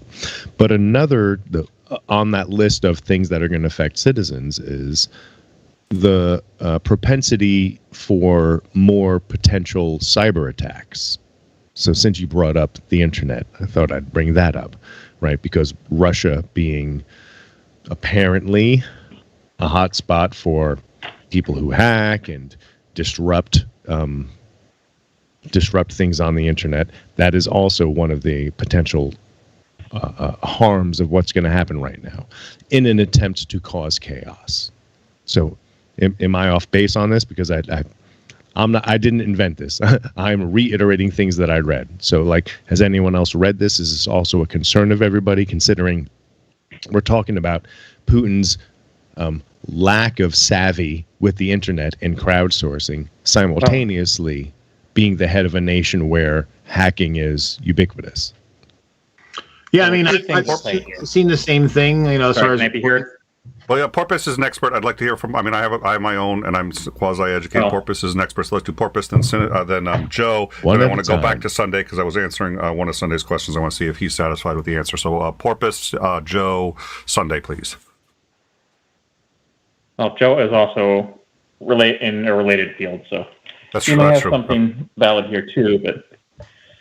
But the issue, there are two issues going on here. One, Putin is not probably tech savvy, but he's the leader of the country. He can employ a lot of sophisticated hackers, and Russia's hacking is usually a criminal enterprise, and Russian law does not actually do anything if the Russians are going after people outside of the country. So he may not understand the country himself, but as the leader of the government, he's employing a lot of people who do. Russia's been capable of launching some really sophisticated cyber attacks, but I'm not sure that these hackers are the same sophisticated criminal hackers. Because actually the United States has a better cyber warfare division. The other thing is, it's the same thing with our politicians, that Putin is 69, I think. He's up there in years. He didn't grow up with this technology. And while he's willing to use it, but he has to have people explain it to him. We've all seen Trump, for example, try to use Twitter, and he did it pretty well. But maybe Trump's not the best example. Well, he was leveraging it pretty well, but when he tries to use other technology, he doesn't do it very well. And now I think Joe wants to go. Yeah, well, and I agree with what Porpoise said. As far as the way I look at it, it's been an ongoing concern. So I think that if things start to go badly, especially since NATO has already started to help Ukraine. Apparently, there's been some ammo shipments that have made it across the border. So basically, when Putin made his big scary threat, basically that was NATO's way to say, go fuck yourself. So I think they may step things up, but they've already been doing this stuff already. So, and I agree with Porpoise as far as the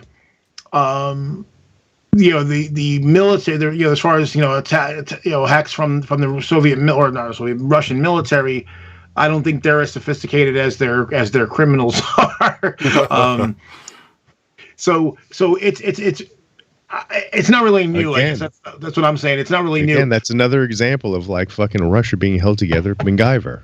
Yeah, and that's the point. You know, we were talking about the oligarchs. I mean, here's the thing: there's definitely an uneasy peace between him and the oligarchs. I mean, they don't like him; he doesn't really like them, but they kind of need each other.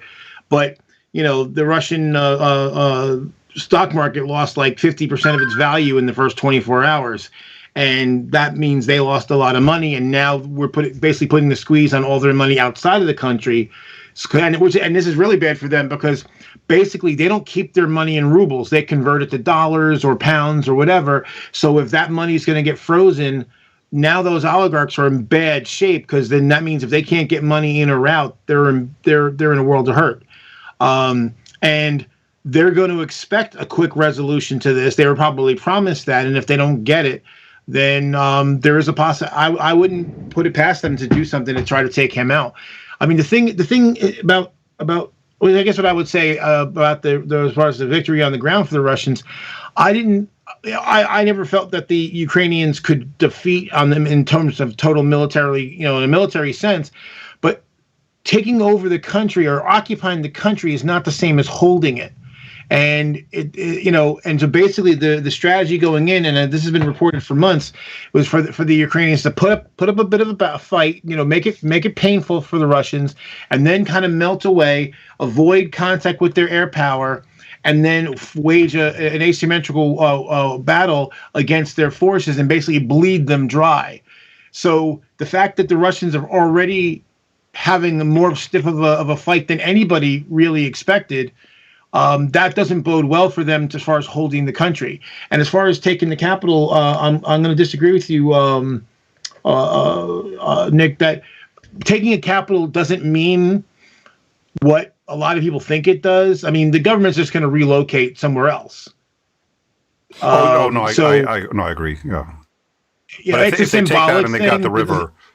I think they're in trouble. But yeah, please, sorry. Well, wait, yeah, I mean, as soon as they install the puppet government, I mean, that's only going to be as effective as the citizens agree with what the fuck is going on, right? Right. Yeah, absolutely. All right, so Sunday, so you had originally asked a question I forget what your question was, but I'm hoping it got reasonably answered. I wasn't sure if it did and you wanted to expand, or yes. I completely real quick, President Sunday, I just want to interrupt to compliment you, because I was watching your stream earlier today, and I really liked the way that you broke down complicated concepts, and I also appreciated where you admitted the areas that you didn't know about. I thought that honesty gave you integrity in my eyes. With that said, welcome to the hang. Oh, okay. That ended better than I thought it would. Thank you very much. My smoke screen is working. It's a ruse, right? Yeah. Exactly. That's what the deep voice is for me. I'm full of shit. Can't let people's expectations down if they're already. Yeah. Well, yeah. See, the thing is, if you say it authoritatively, people will tend to believe you, because especially if they don't know any better, they'll go, "Oh, this guy sounds like he knows what he's talking about." So, but that's the thing. If you say it and you're kind of like, "Well, I think," and you use a lot of conditionals, then they're like, "This fucking guy doesn't know anything." But if you just say, and this is why Trump's flock follows him, right? Because he just says it like with stupid shit confidently. Yeah, with the shirt off. Like, he just said it. It must be true. But that's not what you are, President Sunday. That is the contrast of you. You happen to say things confidently, and what you confidently say is things that you don't know. And I think that gives you integrity. So let me rephrase that. You admit confidently the things that you don't know. I'll take it. I'll take it. Thank you. Yeah. So I think you were going to say something, Sunday. I completely forget what I was going to say, and I forget my original question. Thank God. I thought it was going to be a hard question. So while he's thinking about what he wants to say, let me say something. Sure. I actually don't have anything to say. I mean, I guess the big thing is really it's what makes it very tough is that despite the fact that we've got 24-hour news, the fog of war is real, and it makes it very hard to really know what exactly is going on. Even the people participating probably don't have a big picture of what's going on either. Yeah, but don't you think that the fog of war, that metaphor of the fog of war, has really just crept into every form of news Now, every event that happens is covered by so many different angles in real time with so many different narratives that may or may not be true until 5 years later when the dust settles. That everything is the fog of it's not the fog of war anymore. It's just the fog of events. Right. Well, it could be, and You know what I mean? that's true. And actually, the funny part about it is, I think that fog that probably actually always existed. It's just that we viewed it as differently in warfare. No, I think I maybe to your point, like it seems like the fact that this might be World War III right now just seems like another social media event. Right. In the way, does that make sense? Yeah, I know what you're saying. Well, the thing is, I mean, you don't know until things happen. You can conjecture as to where they're going, but no one really knows, right? I mean, some people might guess right, and maybe use an educated guess to get close to right, but until the events actually come off, I mean, even an educated speculation is still a speculation. I wonder if it's even fog of war. Like everything that I've read and heard about this, it seems like the fog is actually caused by an excess of data that gives a false sense of confidence. We actually probably have more clarity on this than in any event that has been described using that language. And it seems to be precisely that's made it so that some extraordinarily unwise decisions have been made.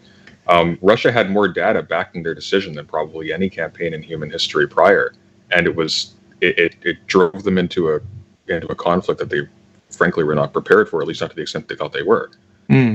So yeah, I mean, well, it's actually, to use another old hackneyed expression, no plan survives contact with the enemy, right? But the thing where at least for us as observers and from a distance, what's very difficult is you see a lot of videos posted, and well, who posted it? Is this real? Is this, because I saw one video where one guy was posting a bunch of videos claiming to be from Ukraine, but then I was watching some other people who were pointing out, see, this is actually, some of it was actually from a video game. Like, okay, see, this is actually a video game, and here's how you can tell. And they showed a shot from the video game. And then when you see, of course, both sides are using very similar equipment, right? The half of the Ukrainian equipment is from the Soviet era, or modern, interpretations thereof. So, one T-72 tank looks pretty much like another.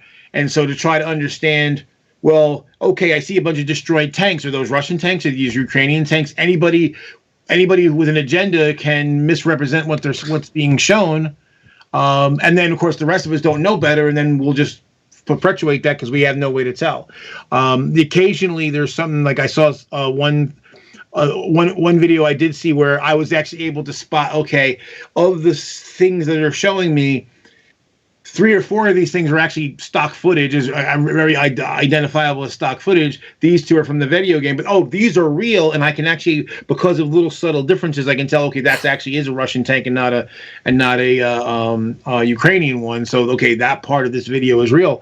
Yeah, but so as a psychology nerd, I really consider those attempts to psychology hack, right? Because to the untrained person, when you edit things in a certain way, the perception of the narrative you want to spin is what is communicated, and that might not necessarily be factual in any way, shape, or form. I mean, manipulation of data is psychological, and that is propaganda, right? I've been wondering about something because I was thinking a lot about, like, what is the motive for posting these false things? There's myriad ones, right? Like, it gets you attention, it gets your like Twitter channel attention, or it just causes chaos. Or causes chaos, right? I was also like when you kick up dust, it's way more difficult to find a signal, right? Among beyond the noise. Yeah. Well, like when the noise bandwidth just gets so big that no signal can be heard. To me, that's the point. I wonder. Oh, sorry. Please, you first. No, go ahead. I was wondering also, in addition to that, because I think that's obviously true. I think in addition, though, when I read these accounts of like, oh, this heroic account was just a clip from a video game. Oh, this heroic last stand, or this like poignant moment, that's just a thing from somewhere. One of two things happens. The first is I become demoralized, about whether or not any of this data is actually useful, and I stop looking for more. The other thing is, if I was drawing any kind of any sort of like moral fortitude, I guess, from this account, like any kind of inspiration, and then that gets dashed, my morale drops more than if I hadn't heard the account. And I wonder a little bit, like, proliferate a bunch of like heroic stories and then show them all to be false. It makes you think that a lot of even the real ones too, like you're expecting to be disappointed after the fact. Well, and the thing is, I mean, all of it. I mean, Chris used the word earlier. I mean, propaganda. So there's people that would put forward fake stories that as true because they want to support the idea that the side that they support is winning. And then there are, I have no doubt, like the example you just gave, or the supposition you just gave, that there are people who are purposely doing the opposite. Let's make a fake that's obvious enough that it will then throw shade at stories of their heroic deeds. To see, they're all fake. Because there are a lot of people who would do that. Would just look at, they would see a fake and say, oh, well, they must all be fake, and then tune out. So there's lots of propaganda in both directions. I mean, like the Ukrainians said they destroyed 30 Russian tanks. Now, I've not seen evidence of 30 Russian tanks. I've seen evidence of some dead Russian tanks. Is it true? Maybe. I don't know. I hope it's true. I guess I'll say, because I'm supporting the Ukrainians for sure in this. But is it true? I don't know. I don't have any way to verify it. Hopefully after Russia withdraws, we'll find out. Titan used a term that I really like. I think it was stress trolling, where people, in order to alleviate stress, they're trolling because they're stressed out for one thing or another, and it's a way to vent and to get off. And or another kind of trolling is people who want to insert themselves into a situation to feel important, even if they technically understand and know that they're not really a part of the situation. It's like all of a sudden to be inserted into it. So I think you see a lot of those two things. You see and the people who are taking the video games, they're not professional disinformation. I think they're doing it because they want to have the video that at least for an hour everybody's talking about, and they get to feel that endorphin hit as if they had done it for real. So I think that's the first one. The second one is as stress levels go up, people idiots. Yeah, and then as stress levels go up, people who de-stress by trolling, by actually acting in some way counter to what's productive, you're going to see that go up proportionately as well. But that's part of the chaos, from my perspective. Right? If you know that there are people that are going to try to do that without towing the party line, then that makes them the useful idiots.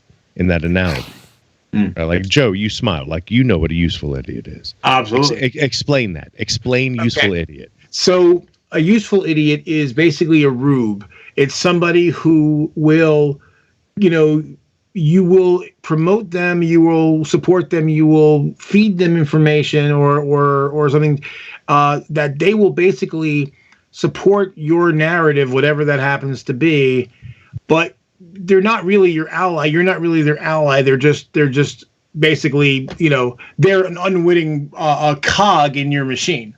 Yeah. You are a useful conduit to information that they need in a way that you don't realize that you're feeding them that useful information. Right. Fair? Right. Oh, yeah. And it can be used in other situations as well, but certainly in that one, absolutely. Now because the other way, like I said, it could be to promote, to get them to promote you in some way, well, I mean, I would argue a lot of red hats were useful idiots for the bigger idiots.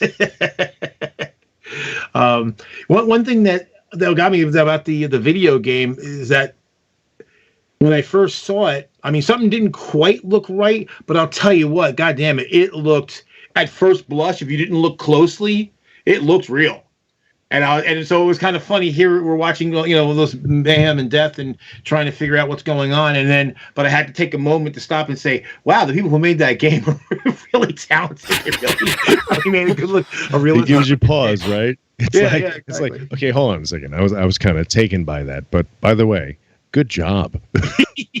Good job, game developers. Game developers. Another thing too that I think is kind of one of these weird kind of, it's a stress related thing, I'm sure.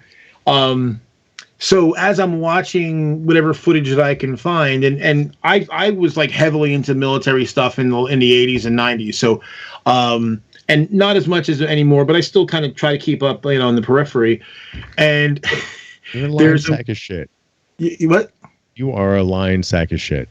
What? You are as deep into the military as anybody I know. No, well, I guess it's not as much as it used to be. That's what it really comes down to. That's your benchmark? That's my benchmark. Yeah, it's like I'm fucking brain. I'm gonna bust your balls about that all day. But to that point is, I was patting myself on the back because some of these videos I saw like something's flying by very quickly, and I'm like, oh, that's a T-62 tank, or that's like that one plane that shoots a missile by the building. Oh, it's an Su-27. And then I go back in slow motion. I'm like, yes, I was right. And I'm patting myself on the back because I quickly identified the aircraft on site, as if it mattered. I really want to know how Tony still has a wrench. We've taken that like 3 times, and I'm not sure if Titan's like helping him, but now Tony's in the live chat. Oh dear Lord! I do want to hit this. CRB Vegas, thank you once again for your super chat. We really do appreciate it, and any support always helps the show. We're still. Thank you. I sincerely appreciate it. I'm sorry. What? Why is what false? Oh, sorry. Oh, okay. Anyway, so to answer that question, what should it's a hot mic there, or was that an actual question? It was. Yeah, I'm doing some calculus work that hasn't been explained adequately in the videos that the text isn't very helpful or even relevant most of the time. So, what should the U.S. NATO be doing going forward as a response? This is a really good question. Also, good to see your face, Nick. It actually said good to see your face, Joe. But you can come onto the show and see this face anytime you want to see. I don't get it. Paid $5 to say that, but fine. I'm not hurt.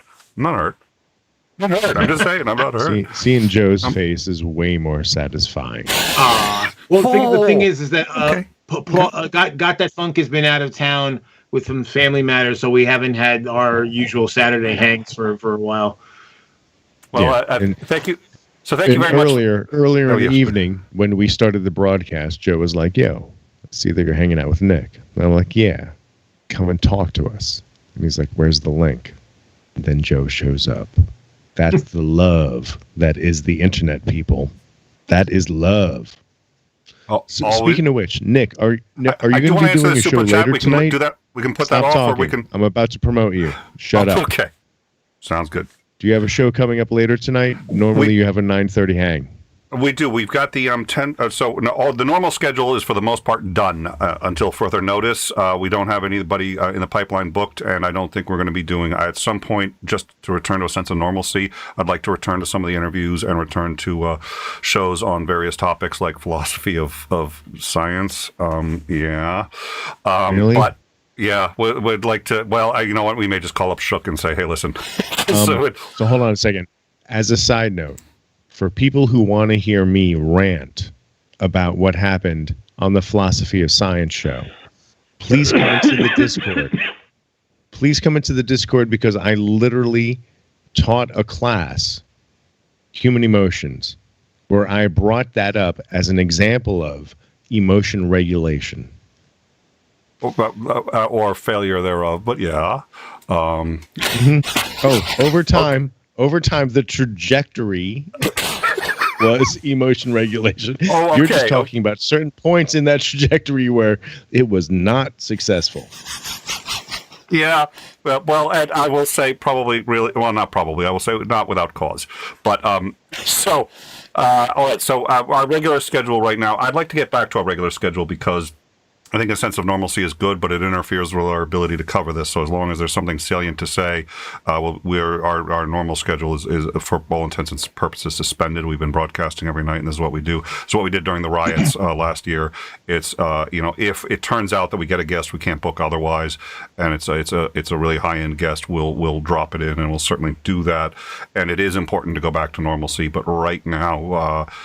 all our resources are into covering this as rapidly and accurately as son of a bitch. And I don't even think I have the shield on that one, so I probably can't close money down. I really do not like this interface. So that's it. So Mondays and Tuesdays are the normal. Tuesdays and Wednesdays are the normal shows. Those are down. After Dark is obviously we're here, but we do have tonight around 10.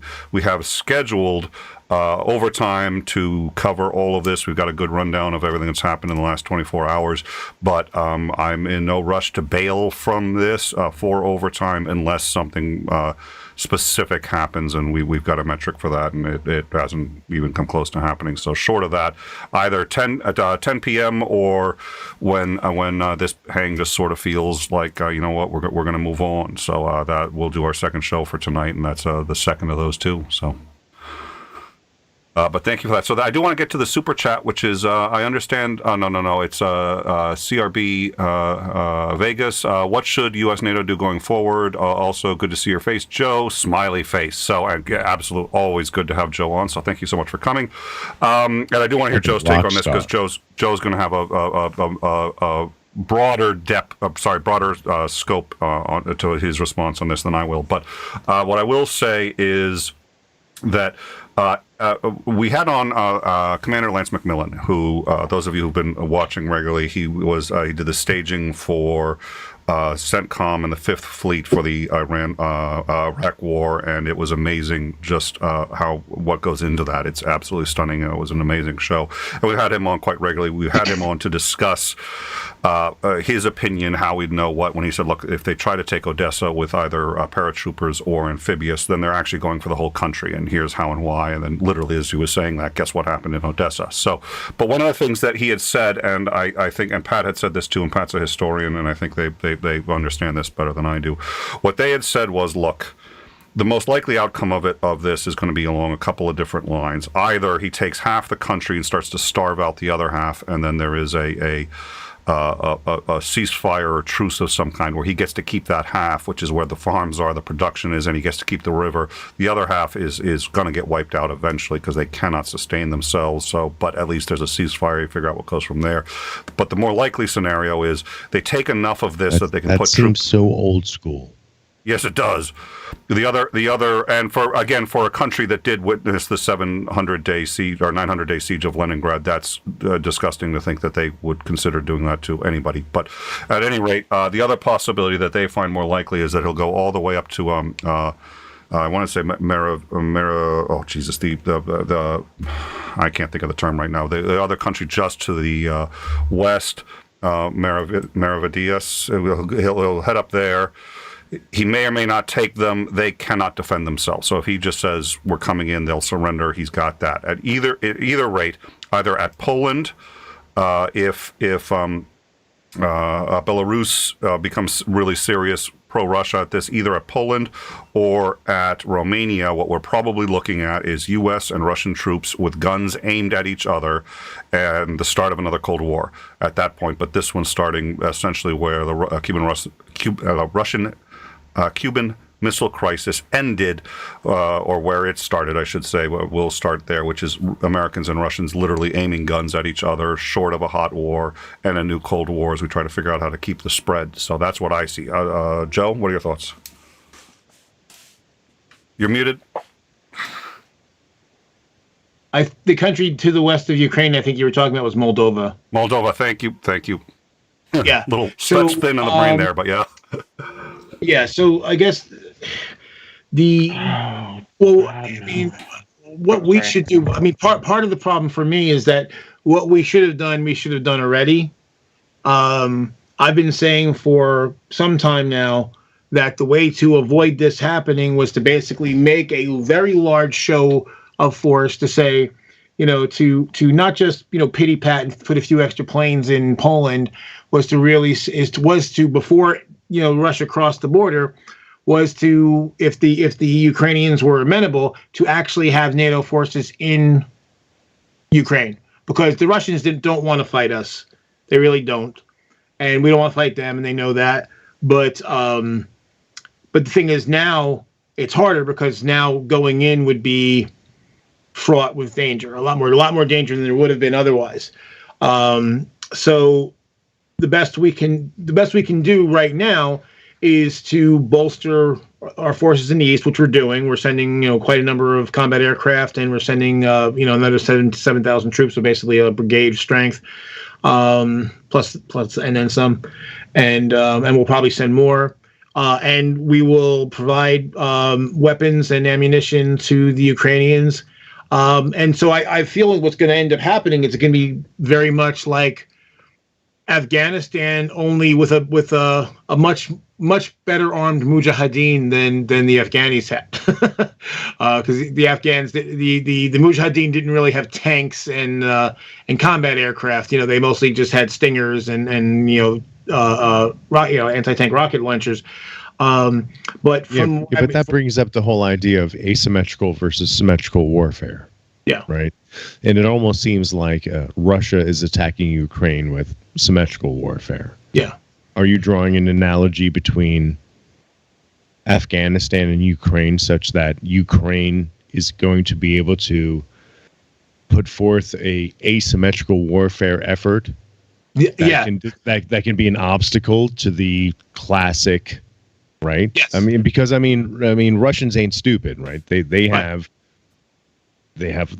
a military with strategy and history, and they know what they're doing. Well, sort of. Okay, all right. Unpack that. But just what we've seen already. The fact that as Sunday pointed out, that it's already been a little bit more than they thought they were going to have to chew. They've been they've already underestimated their adversary. They've overestimated their own strength and their own capabilities.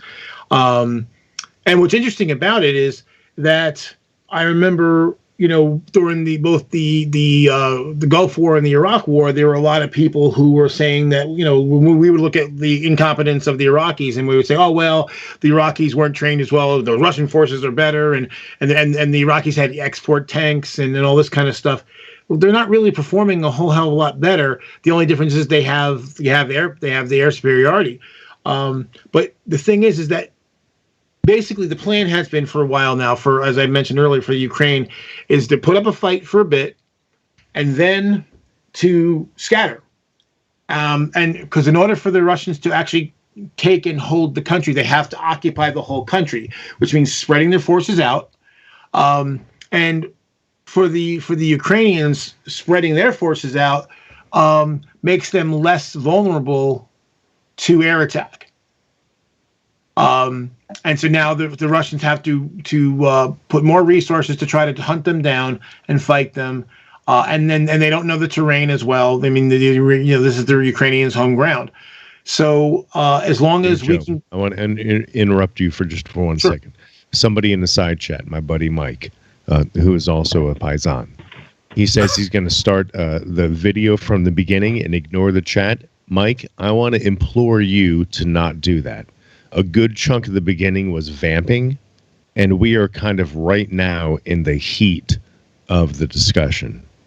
So what is a Python in this? Oh, sorry. I was just going to talk to Mike one more moment. Mike, please just stay with us and engage, because this is the best part so far in the night. Go ahead, Porpoise. All right. Now I'm unmuted. So what is a Python in this discussion? Because I have a feeling I'm not going to be importing libraries by using it. When you said Paisan, I think she misheard you. I thought she meant Python. I was like, this is not a programming course, but Paisan. Okay, Paisan. I'm not going to answer that one. Paisan. Come on, Mike. I heard Python. Of course you did. I did. Yeah, that's a occupational hazard.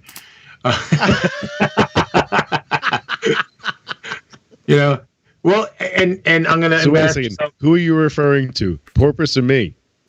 Well, in that particular case, Porpoise, but it works both ways. Because here's one thing I've learned about the human brain. I'm sure, as with your educational background, you know this, and your occupational background for that matter.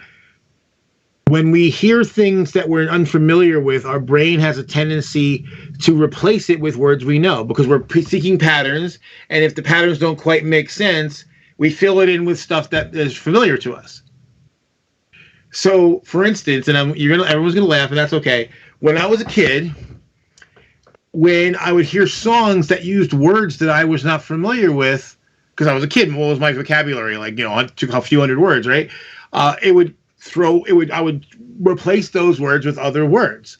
So such a fun example. I can't wait until you're done so I can tell mine. So conjunction junction. He says hooking up words and phrases and clauses. But at 5, I didn't know what a phrase or a clause was.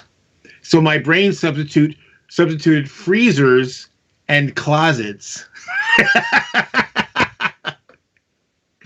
So here's my story, and then we'll get back to actual news. Right. So back in when we were children, Saturday Night Fever was a very popular movie, and its soundtrack was as popular as the movie, right? The Bee Gees, and More Than a Woman was a very popular song on the radio. And because that didn't make sense, More Than a Woman, I perceived it as Bald-Headed Woman. And I would sing that at the top of my lungs. Bald-Headed Woman. Anyway, Well, it's like how many people think that in Bad Moon Rising he sings "There's the bathroom on the right." Bathroom on the right, exactly. Sunday's got one. I got to hear Sundays. I got a really good one, and I actually only disabused myself of this fairly recently. For whatever reason, there was this. I think it was a War Amps. It was after a War Amps commercial when I was like 5, and there was something afterwards for some kind of back pain. So wait a second. How old are you, President? How old are you, Sunday? I refuse to answer that.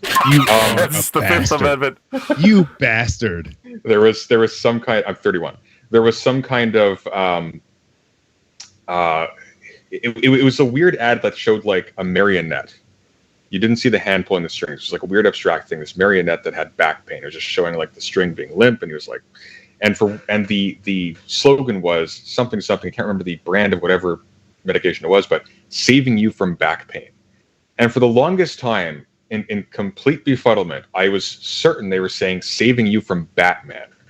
And I was... Yeah. That's great. That is absolutely great. All right, let's not go down this rabbit hole. Yeah. Or we could, but Bingo's dead out of light on this it. is more or less a news channel. Yeah. I do have a story here, and that's for the longest time. There's an REM song called "Shiny Happy People." It's about them holding hands. Yes. But that didn't make sense to me, so I thought they were singing "Shiny Happy People, Get Me Down." That sounds like projection. I'm not saying it wasn't. Well, and actually, to be fair, there was a time in my there was a time in my life where "Shiny Happy People" did get me down. So there was a point in my life where any REM song brought me down. So fair enough. They suck. Is there any? If anyone wants to know why I love Chris, this is one reason. Well, one of many. REM. Oh. So, but back to the war. REM is the booger on the lip of alternative music. Yeah, but it's what we should do now. I mean, basically, I think the most we can really do is, for the moment, is to continue to provide ammo and weaponry. Apparently, the javelins and tow missiles that we've provided have done very well. And that. Yeah, but Joe, you're dancing around the elephant in the room, and I hate to end the show like this, Nick, but what's U.S.'s involvement in this? Because as soon as we put people on the ground and U.S. troops are literally fighting hand-to-hand with Russian troops, Biden has proven his point, right? That's World War III. As soon as American troops on the land are fighting against Russian troops on the land, we have started World War III. I don't believe so. Really? I am charmed by that argument. That's why I brought it up. I want to hear it. Yeah. The key element there to prevent that from happening would be we would have to keep our forces, as far as projection, within Ukraine and not attack, not even attack Russian air bases or anything. Because I think that would be an escalation. As long as we are basically trying to kick Russian forces out of Ukraine, we can keep it from escalating. If we start attacking Russia, or especially if we put troops into Russian territory, all bets are off. But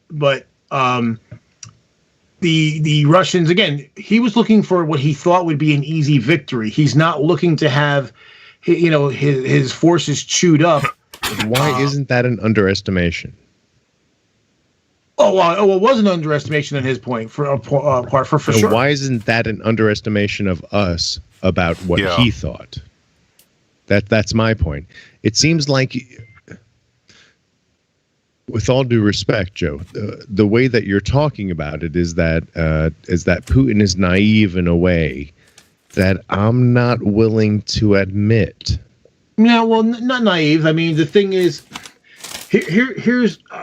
I'm going to kind of sidetrack a little bit. A friend of mine asked me a long time ago. We were having a discussion. Hold on a second. According to Bregwin, Russia is attempting to move on Kiev again. All right, thank you. I'll thank you, Bregwin. I'll hit the. We'll keep going. I'll stay on that. I do have a couple comments I want to make, but thank you, Bregwin. Yeah. Okay. So please continue. So basically, a friend of mine, we were talking about. This is back when we were during the Iraq War, and we were talking about, when the U.S. Abu Ghraib came out, and a lot of things came out that were, things we were doing which are not so hot. And I made the point. I was very upset with a bunch of people that the mutual friends of mine and this other person that were perfectly fine with it because they were basically making the excuse, an ends justify the means kind of thing. Well, they're bad, so we're doing bad. And to me, the difference between being the good guy and the bad guy very often is not motivation. It's most often methods. It's what you're willing to do to achieve your ends. And to me, from my point of view, to be the good guy means that there are certain lines that you do not cross. And so, we might have an argument about this, but it's not going to happen right now. Yeah. So my friend, he basically, for the most part, agreed with me, and so then he asked me the question. Then, so since the bad guys can do whatever the fuck they want because they don't have those lines, they'll just do commit atrocities and and they don't care if they will rationalize the ends justifying the means, and the good guy has some self-imposed standard that he's got to live up to be the good guy. He says, well, how does the good guy ever win when the bad guy can just do whatever the fuck he wants? And I said, well, here's the thing. More often than not. Yeah, hubris. Yeah, hubris. Because basically, what happens is downfall. Yeah, one of the big problems with not having any limits is you start to believe that limits don't exist. So then you start believing that you're better than you really are, that you're bigger than you really are, that you're better than you really are. Hitler, Saddam Hussein, you can go down the list of dictators and despots who were not as who weren't as strong or smart or tough as they thought they were, who ended up ultimately sabotaging themselves because they were not as shrewd as they thought they were, and it basically comes down to hubris. So wait. So you have used hubris at least 2 or 3 times, and I have a super specific definition of what hubris is, and it has to do with pride. But the modifier of the kind of pride that is hubris is the specific part. How do you define hubris? I guess I'll say it is extremely egocentric pride.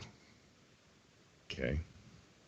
Nick, do you have an input on this? I don't. What I'm going to do is as follows. It looks like we're going to get Commander McMillan in here in about 5 minutes, and because he is an incredible resource, and I mean an absolutely incredible resource, we're very lucky to have him. I'm going to keep this hang open as long as I can. I don't see any reason why we can't go for at least another half hour. I will be pushing back the overtime if there is. It does you look want like to just transition this into that? No, this is not something new. Yeah, I don't want to have him in on overtime if I can help it, because that's not the show for this. So I think, and especially since I think everybody here would have questions for him, and I hope he'd enjoy it. We're expecting him in about 5 minutes. If we end up having to switch, we have to. There is motion. It is not sufficient to change over, but I am going to prep some stuff. So I'm going to bail. I'll still, I won't even be able to hear for at least part of it. So, but I'll be listening when I can. As soon as McMillan's available, I'll quickly come in, interrupt, say here he is, because he's an incredible resource. I think everybody here would like to pick his brain. This guy's forgotten more than the combined knowledge, I think, of all of us on military strategy. So we'll get him in. All right. And I think Sunday wants to. Sunday's going to be heading out. So Sunday, thank you so much for joining us. And thanks for having me on. Anytime.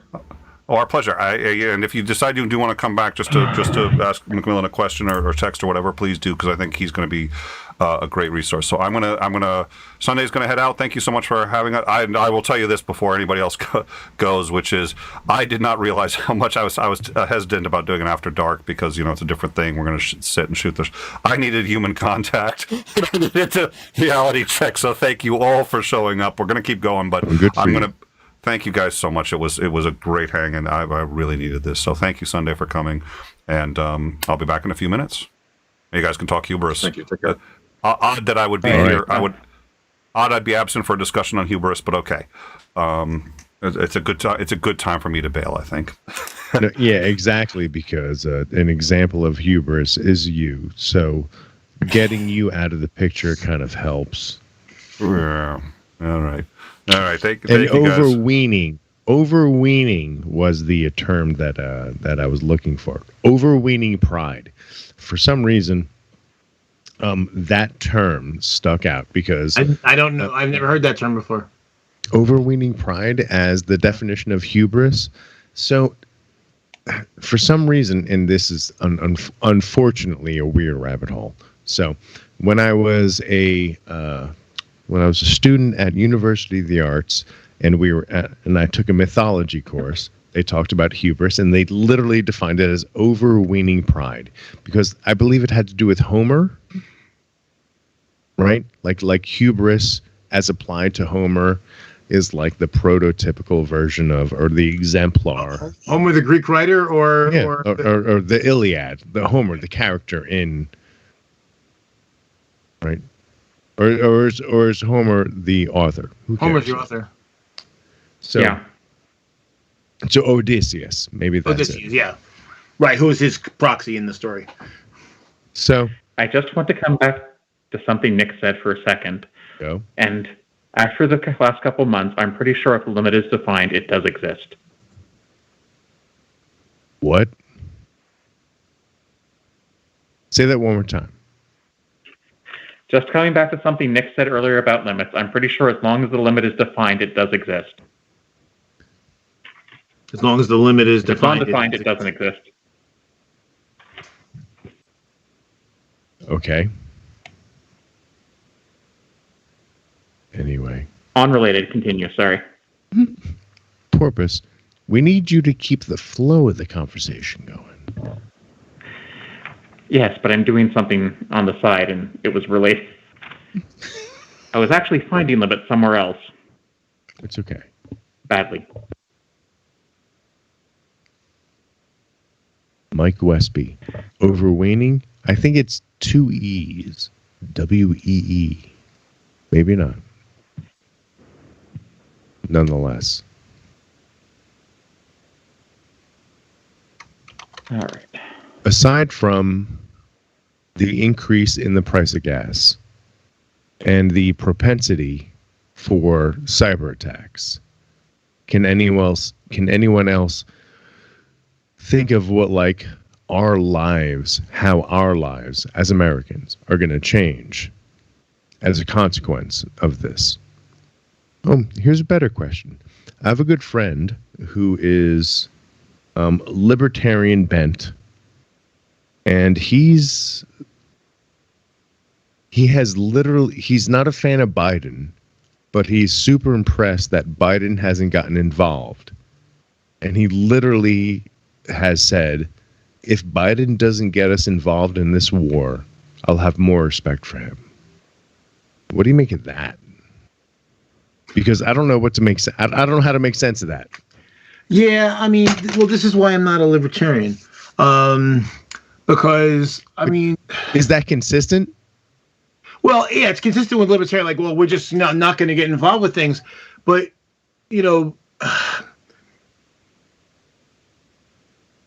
there's a fantasy... Wait a second. Thank Brag in the side chat. Thank Bragwin. Thank you. I got it all fucked up. Of course, you know better than me. Go ahead. Oh, there's this fantasy, and it's not just on the right; it's on the left as well, in certain aspects. That basically, well, if we just don't participate in something, then we have no culpability, and it's not going to impact us. And that, of course, is abject, demonstrably false. Admittedly, he has had conversations with me where he, in the past month, has been like, why would we want to fuck with Russia? And like, when I say, well, we have a role on the world stage, that doesn't seem compelling to him in a way that, like, to me, like, as soon as I say those words to any reasonable person, I think that's like, oh yeah, of course. Like, we don't want people to be assholes. So, like, the reasonable people have to intervene. Yeah. But, like, when that is challenged, it's weird to justify it. Like, well, yeah, because, like, assholes be assholes. Like, you don't want assholes to continue being assholes. And it's the non-assholes that prevent the assholes from continuing assholery. Right. Well, I mean, it's kind of like, if you could go back in time, or if you could raise somebody from the dead and ask Chamberlain if you could just sit back and well, if we just ignore Hitler, nothing bad will happen. Well, obviously that was bullshit. So, and I have to admit that I find myself on that weird precipice, right? I'm looking for the good. And I think it's people like me, unfortunately, that fall prey to, I don't want to say propaganda, but I'm more willing to see the more optimistic side of things in a way that might be disadvantageous to, like, how things are going, right? And so for that reason, I fear leadership. Because I'm just like, oh man, it's all good. And my tendency to think that is going to fuck everyone. Well, no, and I've seen, and I think a lot of people fall into that same category as well. So you're not alone. But I think I'm a pragmatist at the end of the day. And yeah, but a pragmatist doesn't mean that you're a utilitarian, right? You can be a pragmatist and still have heart. Well, I don't think being a utilitarian is lacking heart either, necessarily. Maybe that's my bias. Maybe that's my bias. And maybe this is a side conversation. Yeah. But see, the thing is, the way I look at it is, because it kind of from an engineering perspective, whenever you look at your options, one of the options is do nothing. Do nothing is always an option. May not be a good option, but it's always an option. And so you have to evaluate, well, what will happen if I do X, if I do Y, if I do Z, and if I do nothing? Well, the thing is that sometimes, not always, but sometimes the do nothing has consequences, whether we want to acknowledge it or not. For instance, I'm not going to go down too far on the road, but just saying politics, U.S. politics. There are a number of people who don't vote because they think, it doesn't matter. Well, but it does. Regardless, whether you think the left is the right way or the right is the right way or whatever, you're somewhere in between. At the end of the day, there's going to be an impact on people's lives, whether we like that or not, whether we want to acknowledge that or not. And people can argue that the two main sides are not different enough, whatever. But the fact of the matter is there are differences. And so choosing not to vote, or in the case of, I call them the fantasy candidates, the third party candidates who have no hope in hell of actually getting anywhere, that someone can tell themselves that they're free of moral culpability because they didn't participate or they chose ice cream. That's what I call it. I voted for ice cream. But whether or not you thought you had a culpability, you do. I mean, I use the example of if you have no moral obligation to stop a criminal from accosting somebody, right? But there's a difference between fault and culpability. If you have the ability to do something and you don't, you have some culpability in the results because you had the ability to make an impact. Now, the consequences of interacting may have been really, really bad. And so that you may have a justification, self-preservation is a good justification for not doing something. But, there's still, everything that happens is a causal chain, right? I'm actually not a, I'm not a determinist. I think determinists are boring, but which again we won't get into right now. But there still is a causal chain of events leading to other events and so forth. Mm-hmm. And so now you'll make a judgment as to whether you think the consequences. Well, people who recognize that there are consequences to action and inaction will look at all those and then say, okay, based on my available choices and how I weight them, I'm going to choose one path or choose the path of not choosing a path. But those consequences are there, but some people refuse to believe they're there or don't want to acknowledge that they're there. But that doesn't change the reality. I'm going to interrupt. I'm going to interrupt. Go ahead. So what I'm going to do here is they are fighting on the outskirts of Kiev. There are snipers reported, and the fighting is now down to the street level where they're naming the streets where the tanks are going down. So we are going to be changing over. We don't have to immediately because I do want to do one quick thing while I have both of you here. So I'll give each of you a minute to wrap up, but I'm going to add an extra minute to Joe because I have two questions I would like to get his take on while we've got him. One, somebody suggested if Putin is killed, what's going to happen next? What I think is going to happen is cooler heads will prevail and they'll find a way to get out of it. I want to get your take on that. The second question I wanted to ask you, Joe, is I had suggested at one point that maybe the U.S. at least should leave military advisors there, either unarmed or with only return fire orders, and that would have slowed Putin down. I want your take on that. And then 1 minute each of you, and then we're out of here, and we're going to change over for overtime because it's they're in Kiev. I don't know if it's just the outskirts or if it's a serious push, but they're in, and so we're going to switch over. So, Joe, please. Yeah. So, as far as if Putin is taken out by the oligarchs, which is most likely what would happen. Dumpster fires. Yeah. Well, I think a pullback from Ukraine will be inevitable, regardless of who takes over. And there's probably going to be a bit of upheaval because basically, like all despots, Putin does not have a successor. Way back, he used to have a successor, but like all despots, eventually they start feeling threatened by their potential successor, and then they get rid of them. It's worse than the Sith, right? So I think there'll be a lot of upheaval, and so they're thinking they may need to bring their military home just to kind of sort out who's going to be in charge. Now, as far as advisors, I would put money on it that there's already advisors on the ground now. There's probably already special forces acting as advisors on the ground now, providing the training and ammunition and the weaponry that they are like the Javelin missiles and the TOW and whatever else we're sending over. So as far as will we do it, we're doing it now. I could be wrong, but I'm pretty sure I'm not. All right. Any last comments anyone wants to make? What we're going to do at this point is we're gonna actually just go straight to bumper. We're not even going to do the credits. We're going to switch over. The overtime show is already up. If Titan can grab the link to that and drop it in the live chat, or somebody, if Ahmad can, so that anyone who's watching this can find the overtime show. We're going to cover what's happened over the last day and what's happening now. It does look like the invasion of Kiev is underway, so we're going to switch over for that. But I do want to give thanks to everybody here, and since we got an extra minute or two as we switch over, I want to give everyone who's remaining a minute to just say whatever they want to say, and then we're gonna bail. So there's Porpoise, Joe, Maute, about a minute each, less than if you can do it, but no more than. And go, please, starting with Porpoise.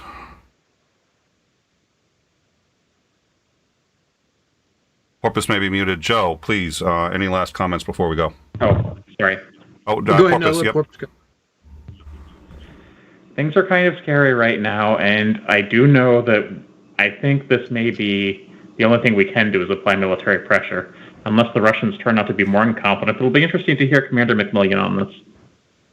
And let me mute myself. Joe?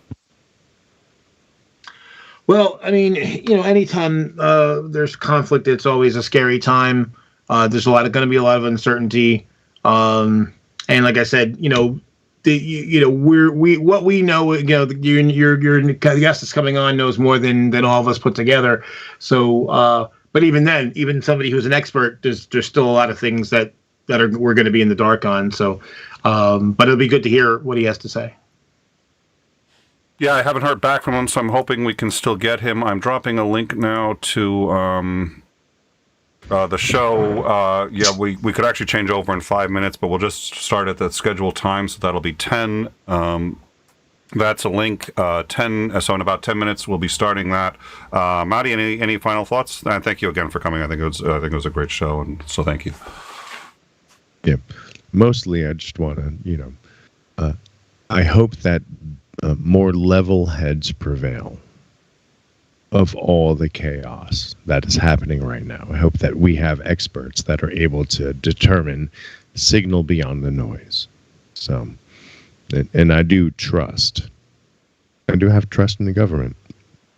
Yeah. So, I mean, that says something, unfortunately, politically. Oh, the government is us. Well, at least one would hope that was the goal, at least in this country. Outsourcing goals. And what are your goals? What can you do about them? And what can't you do about them? And what do you outsource? And once you answer those questions, I think it fucking changes the game. So. I guess what I'll say until we switch over, this is the one thing I know. There's a difference between...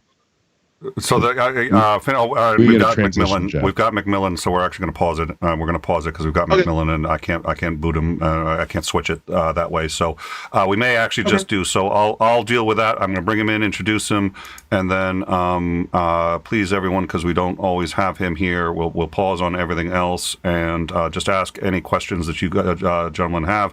Commander McMillan, thank you very much for joining us. We believe at this point that there is in fact an invasion of Ukraine. We're getting reports of snipers covering as people are moving. We have video of tanks now going down the streets that we're told are Russian tanks, and they're on the outskirts, and positions are being given by street name at this point. I'm going to go check on that. We were going to switch to overtime, but I'd like you to stay here with both Maute and Joe. They're both regulars of the show and are going to have some very good questions, so I'm hoping you can answer that. I am going to have to bail, so we're going to stop the changeover. We're going to stay on this for now, so anybody who's been shilling or anything like that, we're going to have to redact that. I'll figure out what to do, but I'll figure that out off air. So Commander McMillan, thank you so much for joining us. All right, I cannot hear you. I did see... I can't hear. Oh, there you go. There we go. Can you hear me? Yes, we sir, can hear you and we can see you. Well, you don't want to see me. That's frightening. Oh, come on. Give me a break. So I happen to hear you. I happen to have heard you talk to Nick previously about maneuvers in Russia. So let's just start with an open question. Like, where are you with what is happening right now? What do you think is the goal of Russia, considering what you know about Russia's strategy, right? Sure. My sense is that Putin's backed himself into a corner. He ratcheted this up so tight and basically bet his whole pot that the West was going to cave and give him most of what he wanted. And when they didn't, he has no real safe way to back out with making himself look weak, which he's terrified of doing to his domestic audience. So hold on a second. Let's pause. Sure. If he thinks it's a mistake, Yep. what do you think were his expectations? I think his expectation was that as he continued to rattle the saber and ratchet up the tensions, eventually the Western leaders, in particular the untried Biden, were going to cave in to his demands to some extent. All he needed was something that he could, put up the mission accomplished banner and walk away and tell his domestic audience, "Hey, look, I've won. I'm making Russia great again." Oh my. So do you see that in the same way that I do, as a very old school strategy in a new school world? Like an attempt to deceive people in the way 20 years ago you could deceive people because social media didn't exist, right? And there was a playbook that facilitated the lack of communication. Yeah. It seems that the playbook of lack of communication is being used by Putin in an environment where there is an abundance of communication. Is that a fair assessment? Yeah. To some extent. I think you have to remember what Putin's background is. Remind us. Pardon? He's a very senior. Tell us. He's a very senior KGB operative. He was a field agent. And part and parcel of that skill set is manipulating information to get people to tell you what you want to know while revealing the absolute minimum that you have to get a pretend quid pro quo for the information they're giving you. But with all due respect, that's psychology. Yes, absolutely. PsyOps. Yeah, but PsyOps changes over time. Yes, but right? Again, he came up in the KGB at a certain time, and that was the way he learned that skill set.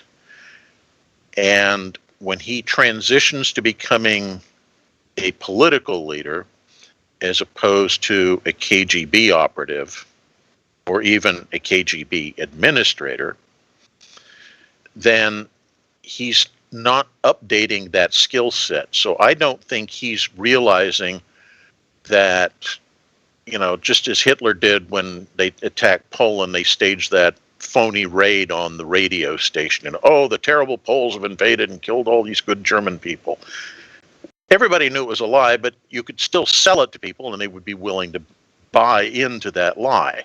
I don't want to buy. I don't want that to be lost. The fact that you brought that example up is exactly what some people are perceiving what happened in Kiev, or more appropriately, what Russia is doing to Ukraine. Yeah. It seems to be like Putin took a page out of the playbook, right? Like, I'm going to set up a situation where it looks like I'm just defending myself. And in doing absolutely. So, and he was called out on it.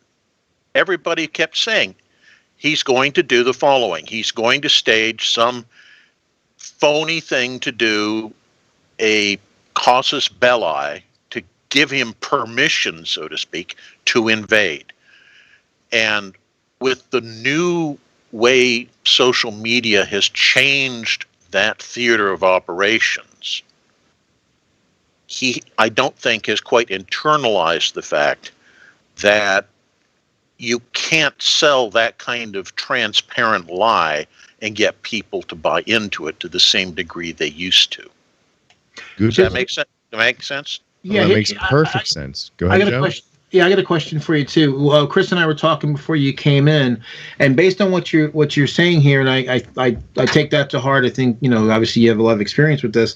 So it sounds like, and correct me if I'm wrong, that because his approach is an old one, and he, because he is arrogant, and I'd said to Chris that, you know, there was a lot of hubris in what he's doing. That basically he thinks he's supreme, so therefore he wouldn't spend the time to update his thinking because, hey, he already knows this because he did this 30 years ago. Blind spots. Yeah, that's part of it. I think the other part is, and I keep going back to this, and I haven't been convinced that I'm wrong yet. Yeah, I accept that I could be wrong, but I still think the main audience he's playing to in this scenario is not the international one. It is the domestic one. Right. And since he has largely got solid control. Unpack that. Like, what's the advantage to that? So if we accept that he's not talking to everyone outside of the country, he's talking to the citizenry. What does that gain him? Because even if that is successful and he's wrong, he hasn't laid a foundation for success. It depends on how you define success. Fair. And to some extent, this requires, and this may come across as a little bit parochial, but it requires a kind of an understanding of the Russian mindset. Please unpack that. Oh, yeah, and I'm going to get lots of eggs thrown at me now. Anyway. Do your best. Right. A lot of it is Russia justifiably fears all the neighbors around it because everybody invades them. They're the crossroads, you know, whether the Westerners are trying to gain all their resources and drive, or the Mongols or ever are driving the other way, or coming up from the south from the Ottomans and the Persians and such. They have this kind of paranoid view of the world. And with the collapse of the Soviet Union, and remember, Putin is on record as saying that is one of the greatest tragedies of recent history. And he doesn't mean recent history in terms of, you know, the last 20, 50. He means hundreds of years. One of the greatest tragedies to him is the collapse of the Soviet Union. Because at that point, when that happened, Russia went from being a superpower to, in his estimation, a secondary power. And a lot of what he's doing and playing to his audience is trying to portray that he is bringing Russia back to that superpower status. Make Russia great again. Exactly. But it goes kind of further because the system of internal governance that they have set up, if you follow what I'm saying, with the oligarchic rule, he has to make sure that the people don't pull a October Revolution of 1917 on him.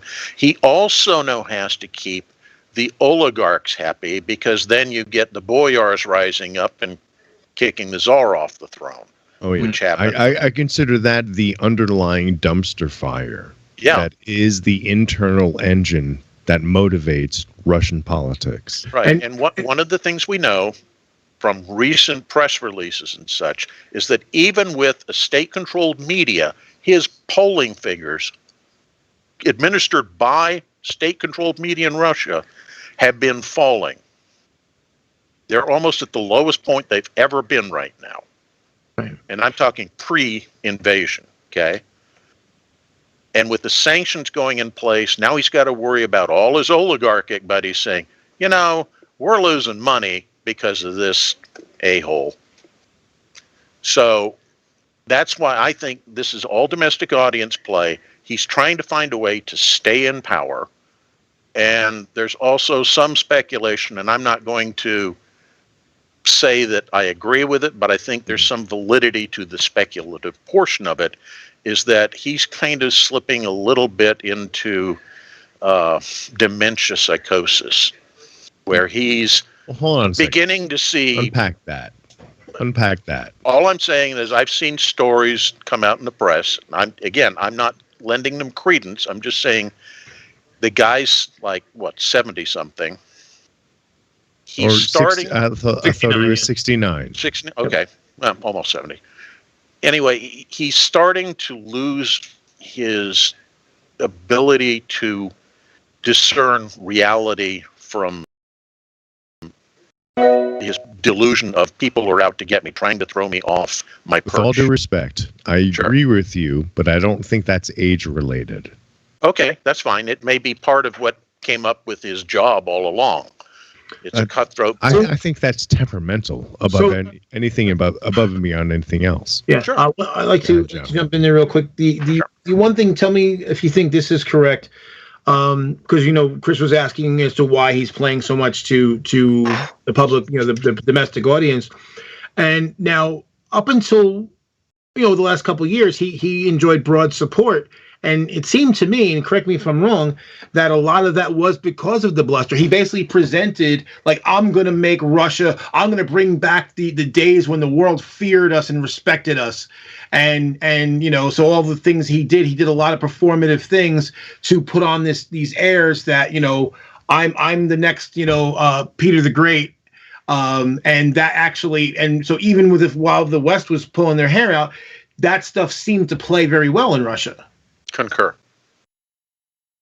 So if his support's slipping, then of course that's a very big reason for him to want to like rile them back up again into those thoughts. Because hold on a second. I think the elephant in the room is that Putin is a small person flexing desperately.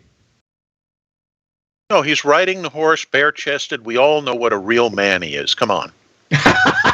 Oh my God. Oh my. I thought he was riding barebacked on a polar bear. Well, that's one version. But nonetheless, that is so petty. Yeah. Well, I mean, oh my God, just you admitting, like, yeah. Well, we have to think about it, Chris. I mean, the fact that he did the so whole disappointing. The fact that we are at the hold on a second, Joe. We are literally at the throes of human frailty, human psychological frailty. Yep. Well, I mean, think about it. Anybody who would pose on the horse with the shirt off, I mean, that's a frail individual he's not just trying to convince everybody else, he's trying to convince himself too. But hold on, let's go back to the point where were you really trying to bring up the point of neurodegeneration? Like, was somebody really? I'm not saying it's a fact. I'm not saying it's real. All I'm saying is I have read people who have speculated that's the case. So somebody else opened that door. I'm just saying, hey, look, there's an open door over there. Well, let me suggest something too, which is the more people tend to have power and stay in power for an extended period of time, it does appear that it breeds paranoia. And I mean, we've seen that with other despots, that the longer they're in power, the more paranoid they get. Absolutely. So whether that's from a neurological condition or just the psychological Damocles, that wouldn't shock me. The irony of that, and I thought about this recently, is that people that get power like that through violence or intimidation, and they're so petrified that someone's going to steal it from them, and it's kind of self-fulfilling, because eventually they piss off enough people or hurt enough people, kill their own people, their own circle, because they don't even trust the people around them. Like I said, Putin offed one of his own heir apparents because he was so afraid of losing his power. And so eventually it will lead to his downfall, I think. Joe and Nick, I have a brand new idea that is not even brand new. Like, hear me out. Sure. Okay. Leaders of really important nations are living to be older and older. What is it about septuagenarians, octogenarians that facilitates the dynamic that we're in right now? Let me put it differently. It's the Al Bundy syndrome. It's those kids. What would happen if the leaders of the nation were a generation younger? They would. Well, their brains would be more elastic, and they'd be less locked into whatever. Like we were talking about before. But the commander said, I think this is a year's worth of discussion. Yeah. Oh, that question. Easily. But think about Right? what the commander said. The fact that Putin's knowledge of intelligence and psyops and all this goes back 30, 40 years, and so his brain, all those engrams are locked in. He doesn't have, he has neither the capacity nor the desire, or the willingness to change those engrams at all. And so he's got this very, locked in thinking. And this is the reason why, I don't know if I coined it, but I'm the only person I know that uses it. So maybe I did, but I call it Maginot-Line thinking. And basically Maginot-Line thinking is when you are fighting today's war with the last war's thinking. Yeah. Oh yeah. Yeah, that's a very valid term too. That's used in military circles. And so that's the thing. So he's basically, this is his Maginot Line, because the Cold War was his Maginot Line. But if we pull all of this information together, we're almost admitting that the world exists in a way that the strategy being used by Putin isn't valid anymore. And we're watching in real time how that's deconstructing for him in real time. Oh, I'm going to invade Ukraine. Oh my God. It's been a couple of days. What's up with that? Yeah. Right? Like, it's not like, if this is World War III, it seems petty as fuck. It's like, oh my God, you're bragging about a whole bunch of shit that you haven't been able to complete. As Biden, as the United States, it's like, I'm going to wait on interacting on that until I see that, like, somebody actually can throw a punch. Yeah. Right? Oh, yeah. Like, how weird is that? Like, this is almost the verge of fucking World War III. Yeah. And it's like, yeah, Kiev's almost taken over. Yeah. Yeah. I mean, I don't know if you guys heard my first interview with Nick. I like part of it. I listened to the whole thing. Where we talked about, what was going to happen. And at the time, I was assuming Hooters was a rational actor. I think the events of the past week, and in particular the last couple of days, have confirmed that no, he isn't. I love that you call him Pooters. Well, it comes from, at least for me, I don't know if you're familiar with the old Walt Kelly Pogo comic strip. A little bit, yeah. Yeah. Well, poot was a noise he would use whenever somebody was passing gas. That's great. That's right. Well, and I is wanted to point old school. That's a deep cut, Commander. Thank you. Pogo Thank is you. a deep cut. One of my favorite old strips. I wanted to point out, too, we had this the fact discussion. that you're pointing to comic strips is in itself as charming as fuck. Well, it's the strip that is in many ways largely responsible for having brought down McCarthy. So Pogo, so hold on a second. If I remember correctly, Pogo lived in this very specific area. Yeah. What was that called? Okefenokee Swamp, I believe. Okefenokee Swamp. Yep. Right? Because that was meant to represent the racial differences that were going on. Among other things, yes. Among other, I'm using broad strokes and neutral language. Yep. On purpose. Okay. Yeah. So I'm just trying to recalibrate myself towards that end. So Nick, are you ready to transition into overtime, or we do you want to just can keep this going? I think we can do either. There still isn't. I mean, it's so if we do overtime, basically what we'll do is we'll do a rundown of what's happened. But I think honestly, right now we're getting more just sort of picking Commander McMillan's brain. There is definitely a few things going on, but not enough that so let's keep this up for at least another 10 minutes and maybe a little longer. We'll see until we have footage. There isn't much of a reason to go. So if you don't mind keeping it going, I'm enjoying it. Sure. If everyone else is, let's keep going. I have a quick, I'm made of questions, and I got a quick question for Commander McMillan, because I missed the beginning of. I'm made of BS. So Your your previous thing. So commanders, you were in the Navy? Yes. What was your Specialty area? I was in surface warfare. In other words, I drove ships. But within that area, like in many things in the military, it's kind of subdivided. I primarily focused on amphibious operations and operational logistics. Okay, cool. Again, can we get you gave us last time your CV in about 1 minute, and it's far more impressive than what you gave. But if you could give us sort of that CV again one more time, just so everyone knows roughly who you are, and I think that would help. Sure. So I actually have to go back before I joined the Navy. I grew up overseas because my father was a wink, wink, nudge, nudge U.S. diplomat, unquote.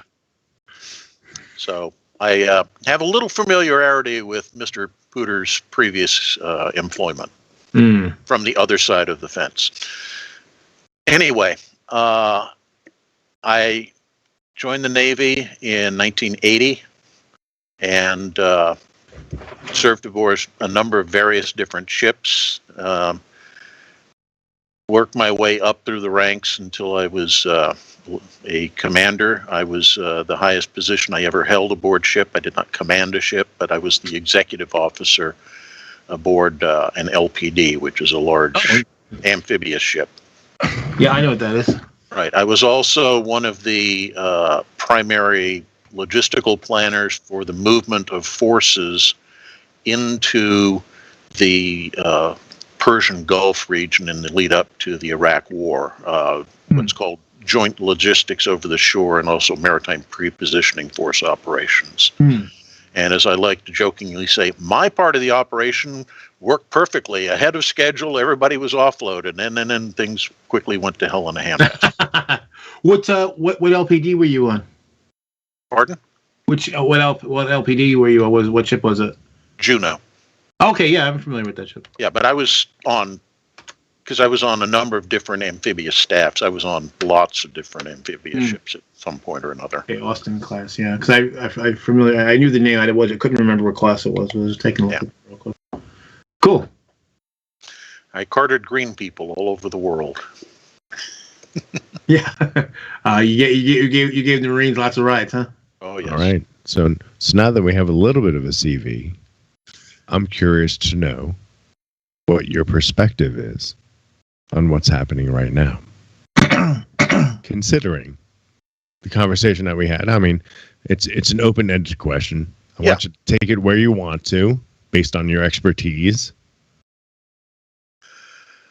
I think what we're seeing is a large amount of what I would call irregular or unconventional resistance going on to the Russian forces as they're driving into Ukraine. Wait a second. What does that mean? For lack of a better description, let's call it guerrilla operations.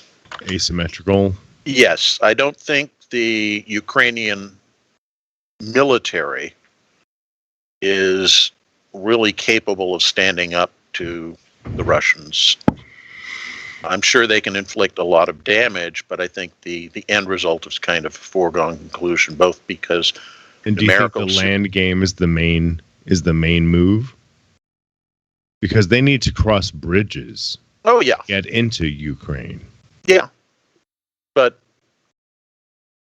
in today's world, crossing a river is much simpler operation than it was as few as, 20, 30 years ago.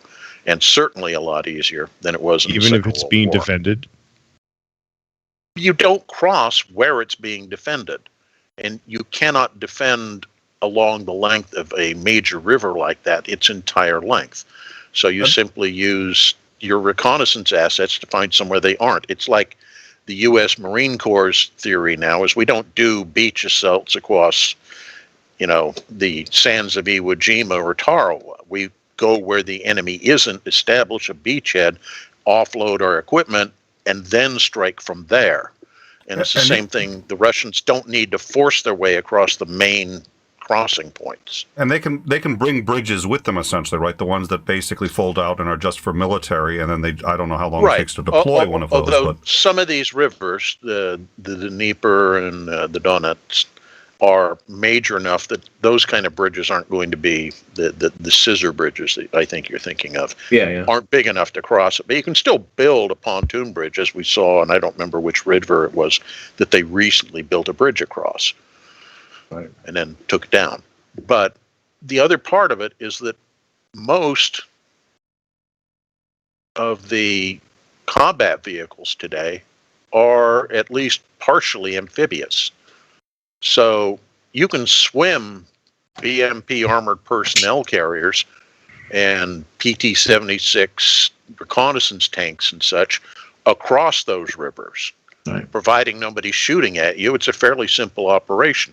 And again, that allows you to establish that bridgehead on the opposite side, and then you build a bridge to connect it, and you bring over the heavy equipment.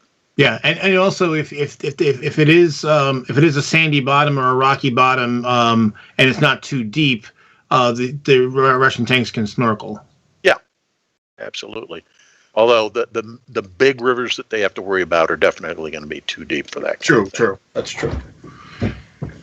But yeah, I mean, for anyone who doesn't know, when those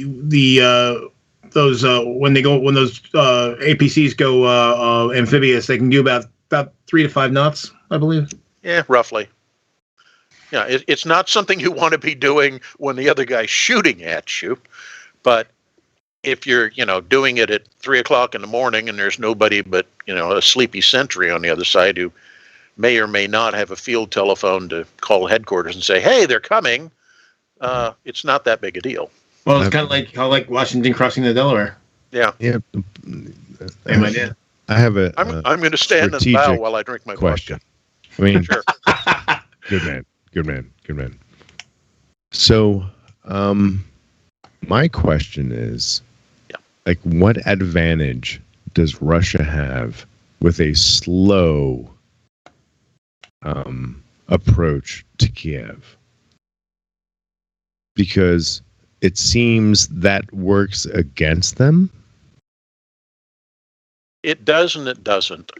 I think, as I think I told you the first night this went down, I thought they could be in Kiev within a matter of hours. It's really not that far from the border of Belarus, and we know they have a strong force, one of the major attack columns coming out of there. But with all due respect, sure. when people are talking about an attack, there is from a citizen perspective, there is an idea that either there is hand-to-hand combat. Nope. Right? Exactly. That's the point that I want to make.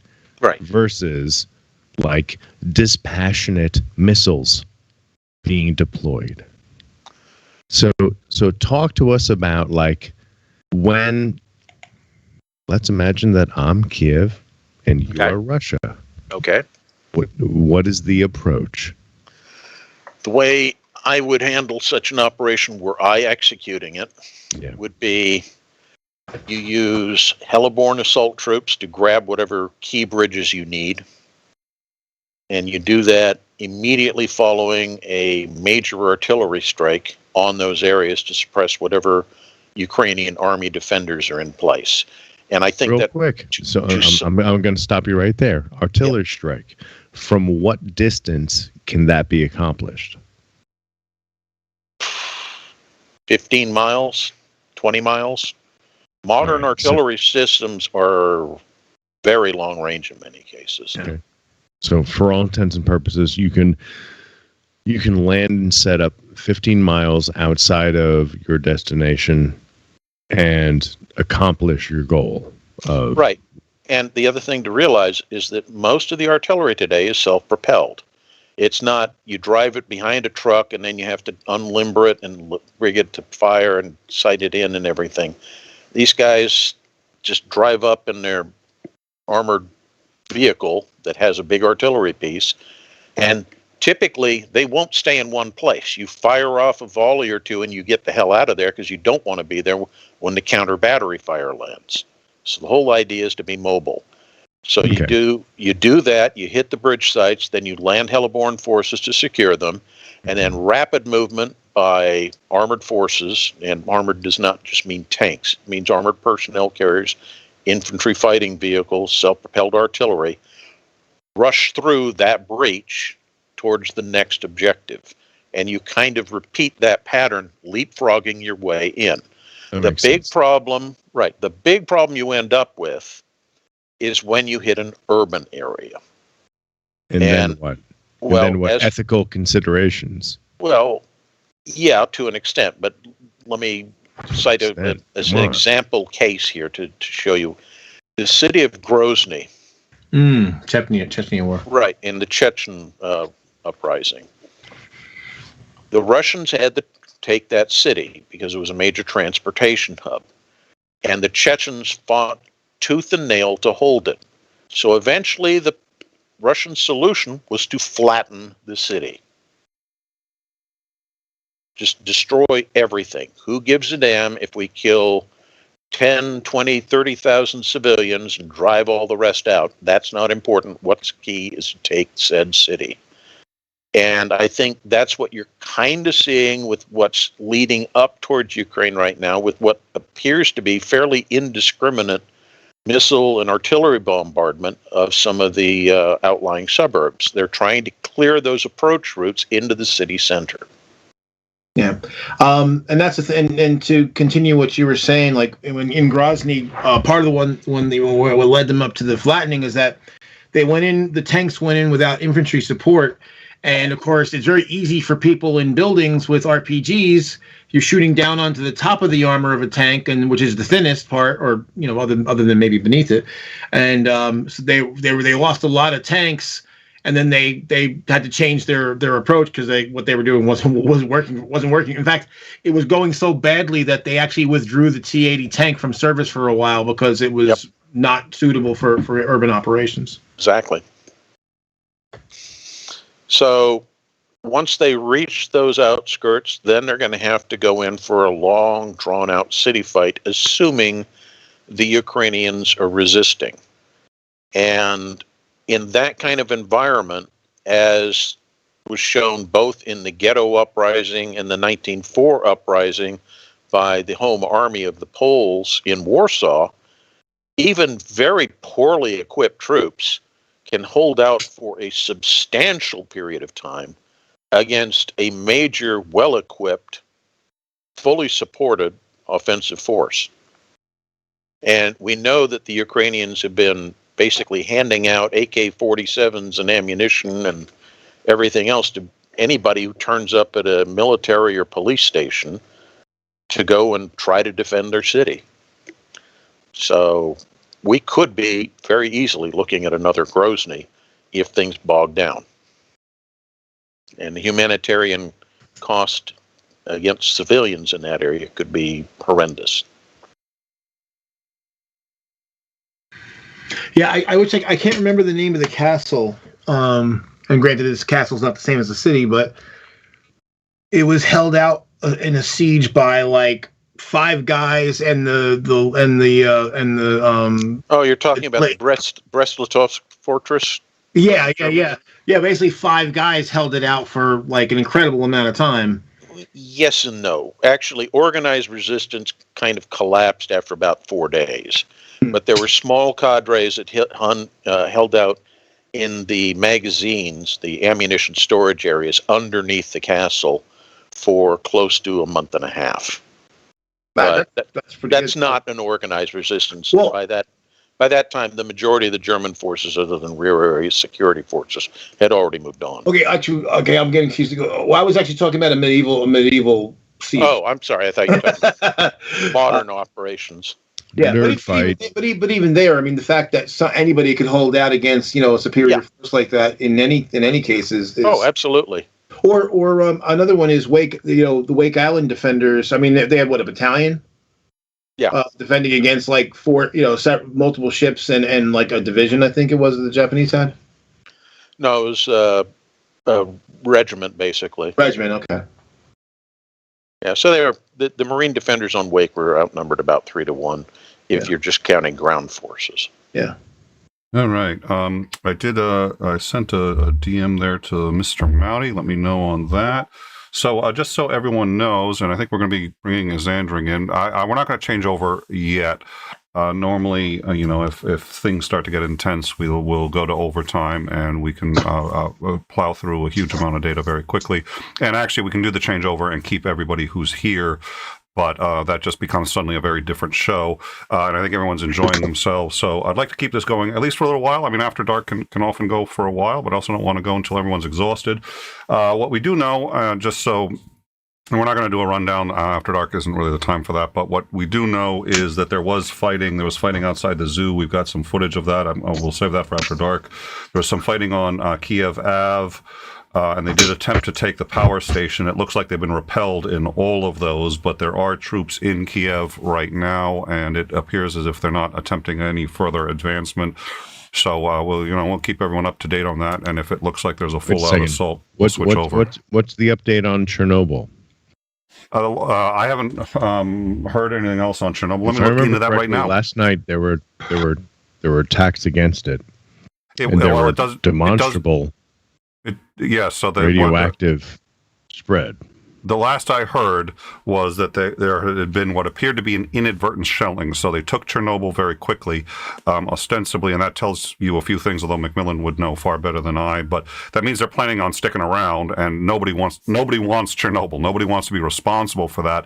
But they also, what they want even less, because that is right in the vicinity of Russia, is to have something go wrong over there. So they took it, but they kept all the workers. It appears now as if the workers are being forced to work against their will, because they're the only ones who really know how to do it. There was shelling of one of the storage houses, is what we've been told.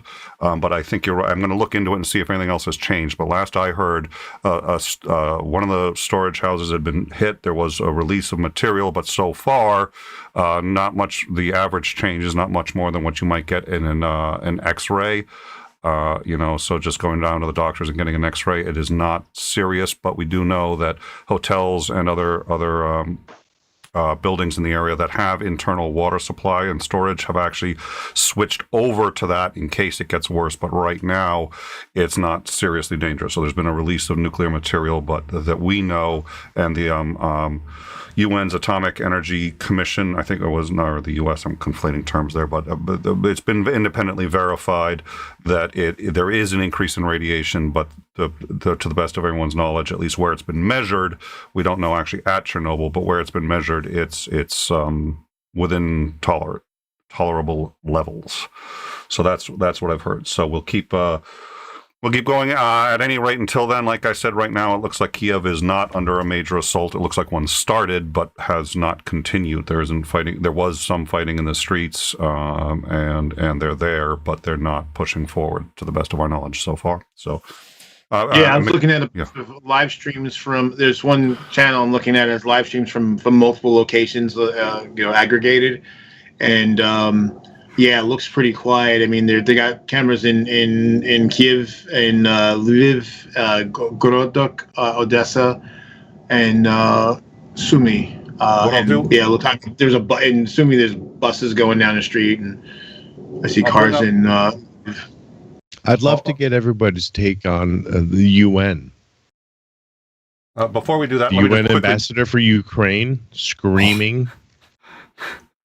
Let me just quickly show the map, and then let's tell me that bombing is not happening right now. Admit that in real time.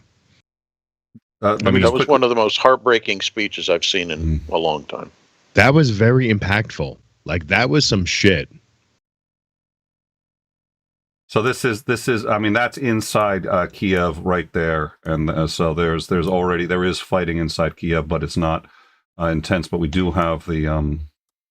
I want to discuss what Maute said, and then actually I'm going to bring up the Laura Ingraham clip because that one made me livid. So you guys talk about that. I'll prep that, and we'll go on. But yeah, that guy. Yeah. So I have to ask. I'm going to throw it to you. Why was it so disheartening for you to hear what you heard? A man speaking from the heart as his country is being dismembered. In real time. Yes. In real time. Yeah. I mean, it was reminiscent of Haile Selassie's speech before the League of Nations when the Italians invaded Ethiopia. It's the same kind of thing. It's like, you all know this is a great evil being perpetrated. Why are you just sitting there kind of nodding your heads and wringing your hands? It's time to actually do something. Yeah. And yeah, it's history repeating itself. I mean, that's the one thing that I think that, I had said earlier, I don't know if it was when you were already here or not, I think it was before you got here, that I think the West made a big mistake, a big miscalculation in not deploying forces actually to Ukraine before this started, because I don't believe that Putin would have entered Ukraine if there were NATO forces in Ukraine at the time. Could be wrong, but that's my feeling. It's the issue there's a lot of behind the scenes issues going on with the alliance itself. Some member states are far less interested in getting involved in this than others. They don't see it as a critical matter. And if you deploy troops there and then somebody tries to spring Article 5, you have the potential risk of basically dissolving the alliance, or at least breaking major portions of it off. And I think they're scared of doing that unless it really becomes critical. And I think everybody was hoping that saner heads would prevail, that at some point the Russians would say, this is really a dumb idea. Let's take a step back and rethink this one. Yeah, I didn't think there was any chance of that. I agree with you. I think that's what they were thinking. I didn't ever think that was likely. I thought that was pie in the sky thinking, unfortunately. That begs a question, and I do want to bring into that, especially because I've been waiting to ask you this for actually some time. So NATO is a voluntary organization. Anyone can leave at any time, but you do have Article 5, and once Article 5 is triggered, you have to either man up or bail. And so we had this discussion earlier, and so my question is, Putin has said repeatedly that he would like to break up NATO. And so, and I've heard it floated, it sounds like a long shot, but all of this has been long shots up till now. I've heard it floated that he may actually go against Romania on the grounds that how much of NATO is really going to want to act on Article 5. So if he goes into Romania, maybe that breaks up NATO. What are your thoughts on that? I think NATO being an actual formal, admitted by vote of all the alliance members, and I'm going off of memory here, but I think it was pretty much a unanimous vote to let them join. I think that would be foolish to think that they'd say, if a member state is invaded, we're going to have to take action. And it's different than, let's say, and I'm sorry, I don't know your name, but the scenario you posited where there were NATO troops of one form or another in Ukraine. Oh, yeah, Joe, SirusMined. Joe, okay. Anyway, if you had U.S. troops there, or German or whoever, that's not the same as the member state itself being actually attacked. And that's what Article 5 is. It's that you have to have a direct attack on that member state's homeland. Is it the homeland or is it their forces? It's their forces if they're deployed acting as part of NATO. And this is a critical thing that people got to realize is Greece and Turkey have never gotten along. Greece and Turkey have come to blows, for lack of a better word, on a couple of occasions. And neither side was willing to or tried to invoke Article 5 because those are aggressive actions. And you can't justify an aggressive action. So the argument is, if you position forces in Ukraine, which is not a member of NATO, and your forces are attacked, you're acting unilaterally, not as a part of the alliance. Fair enough. I mean, I guess my feeling was that I didn't think that the Russians would actually take the step they did if they actually. Oh no, I get what you're saying. Yeah, but I'm saying that's part of what's at work in that scenario. Right, it's not as cut and dried a situation as one might think. I think also it might have been a mistake to so loudly and openly declare that there was no chance we were going to put any ground forces there.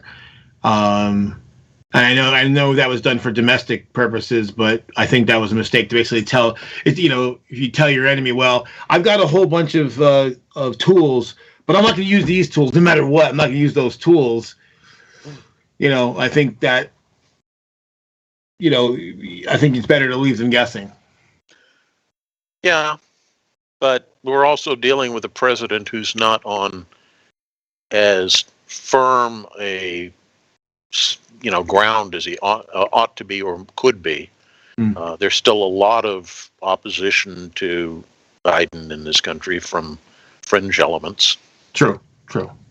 Well, and is there any benefit to taking it off the table so that other countries aren't, because I mean World War III is now a trending hashtag and people are very worried about this, and is he at least bringing comfort to people who think that World War III is tomorrow? That's part of it too. I think you don't want to alarm people with we're going crazy. It's the whole thing of Kennedy and Bay of Pigs, the missile crisis of. It's a quarantine because there's sickness and illness and disease that's being transported. We have to make sure everybody knew it was about keeping the missiles out, but no, we had this thin film of jurisprudence we could hide behind it. No, this is justifiable. It's just for health concerns that we're enacting a quarantine. Right, because a blockade is an act of war, so we're not going to call it a blockade. Exactly, and that's the same kind of situation here. Is when you potentially, say, "Oh, if you invade, we're sending, the 24th Mechanized to go help the Ukrainians." Oh, well, there is a significant cause for alarm that World War III might break out if you do that. Right. So there was a clip, and if any of the mods or Bregwin or if anyone who can hear this can either redrop that in the news or send it to me. It's probably in the news. I can't find it, but it was Laura Ingraham doing the Ingraham angle, and it was her opining on the plea from the president of Ukraine to spare Ukraine, and he was actually addressing the Russian people. She misspoke and said that he was addressing Putin and that he seemed weak, and I was particularly triggered by her reply to a man trying to save his country. It was one of the most disgusting moments I've ever seen on television. But and I think I showed it once. I didn't want to show it again. I would like to show it for this group because I'd like to get everybody's take on it. But if somebody can drop that specific clip, I think everyone should know what it is. So if anyone's got it, send it to me. I've been looking for it and I can't find it. But I don't know if you guys saw that. And with any luck, we'll have it in a minute. But that was, in my mind, extraordinarily offensive. And I don't know if she's received any blowback from that. But yeah, but I've gotten to the point now where anytime you think, oh, how can the alt-right and or the religious right sink any lower, and you wait 24 hours and somebody's going to haul up a bigger bucket of shit. Oh, they're out there with jackhammers looking for new lows. Oh, yeah. It's just like, and with the orange shit given, that they basically turned that entire section of our society into agents for Russia. Yeah. I mean, and I'm not surprised by anything that she does. I mean, she literally threw a Nazi salute to Trump during the 2016 convention. And she said, basically, most of what she says is reprehensible. So it's I'm not surprised. And this is what's kind of bizarre to me is this idea of basically this right ultra right idea that strength comes from just being all balls and just being angry and hostile and just throwing shade at people and calling people names and stuff as if that was a sign of strength. And of course, it's not at all. You're insulting every F-Series pickup truck driver with an NRA sticker in its window right now. That's dangerous. Good.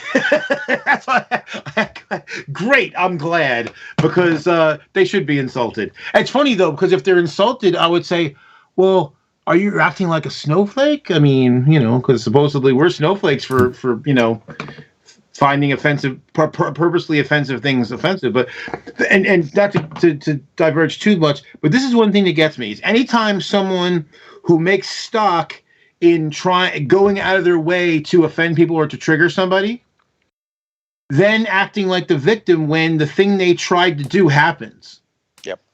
I mean, if I'm sitting there and I'm poking you because I'm trying to get a rise out of you, then when I get a rise out of you and you yell at me because you're tired of me poking you, I'm not the victim.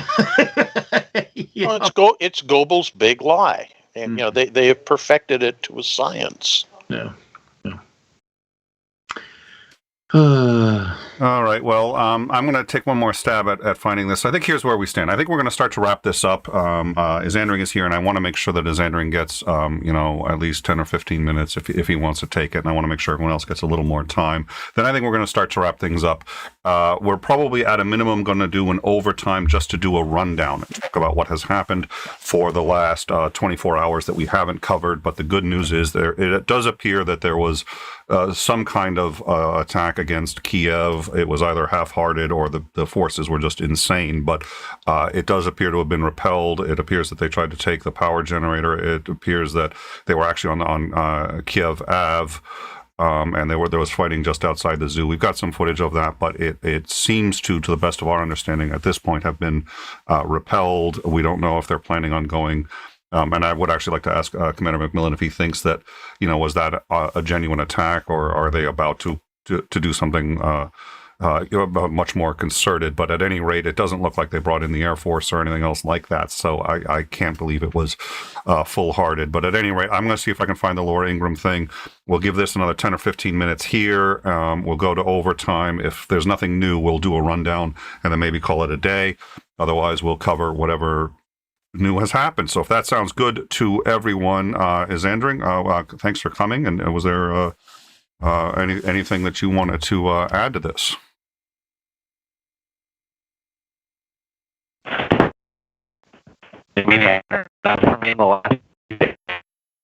Oh, you're roboting badly. This was a perfect R2D2, is that you?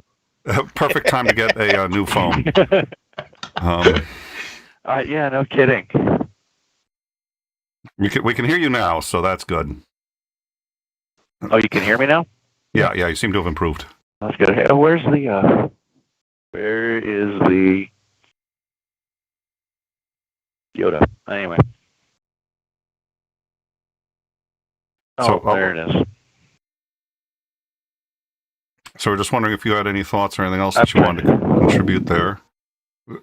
We can also get you, we are going to do there's Yoda. Obviously we're going to do an overtime, but we've got Commander McMillan here, and he's a valuable resource. So I want to make sure we give you an opportunity to ask him any questions, and then everyone else maybe if they have any wrap up questions for him, and then we'll switch over. So what the hell is he going to do next? Everybody keeps asking me, what's he going to do next? What's he going to do next? And I do want to point out actually that we had, and this is exactly what we had. One of the things is we like to try to make some speculation, because I think there's value in speculation so long as you're being honest about the fact that it's speculation. And we did last time ask Commander McMillan. We said, look, we know it's unfair. We're going to ask you this question. What do you think is going to happen? and knowing fully well that it was an unfair question, and I think he gave a great answer, and I think that was the consensus. So, but thank you so much for speculating, and I think we're going to ask you again, tell us what is in Putin's mind. Tell us what is he thinking, and tell us exactly what he's going to do next. Go. Well, I think that, one thing I wanted to say is that my wife had shown me a tweet stream or something that she had, and it was somebody who's an Army retired colonel analyzing a bunch of, here's what we're seeing from the fighting so far. These are all confirmed, not speculative. And he's talking through these points, and it's like even though they have gone through this huge modernization of their military, it's almost as if they haven't learned anything or modernized. So lack of coordination between supporting fires, in other words, artillery and missile forces, and frontline troops. Lack of coordination between air support and frontline troops. And just it went down this whole litany of the problems that we saw when they were fighting in Georgia, the problems that they had when they were fighting in Chechnya. It hasn't really changed significantly. So I suspect that, this is all predicated on rational minds at work here. But if his military advisors are telling him the truth, they're going to say, this is not going anywhere near as well or as easily as we thought it would. We will be able to emerge triumphant in the end, but the cost will be hideous, both to us and to the Ukrainian people that we are allegedly coming to us, help. So I think he's probably going to want to just take Kiev, install a pliable, puppetish regime, and then back off and, declare that Donetsk and Luhansk are independent republics now, and they are allies of Russia, and Russia will garrison them with regular troops and defend them against Ukrainian aggression, even though, there is no hostile Ukraine in place anymore once he accomplishes this. Because I think the last thing he wants to do, or his advisors will say, is to get tied down in another Afghanistan that just drags on and on and on. And at the same time, I'm not saying this is going to happen, but boy, if I were President Xi right now, the cream of the Russian army is all tied up in Ukraine, and there's nothing but second-rate border guard types watching the frontier in Siberia. If you wanted to grab some of the most resource-rich areas on the planet, now would be the time if you were an expansionist Chinese. And this is what I tried to explain to some friends of mine and some relatives the last couple of days, because I made the point that the forces in Ukraine that are in and around Ukraine right now represent 2/3 of their land force, actually 70% of Russia's land forces. Yeah, and that there's nothing left if they can't do it with what they have there. They would have to call up reservists, because they can't leave. You can't pull whatever else they have out there, because you can't leave the border open to China, to India, whoever else. And others were like, well, China is their friend. I'm like, no, China hasn't been their friend in like 45 years, or longer.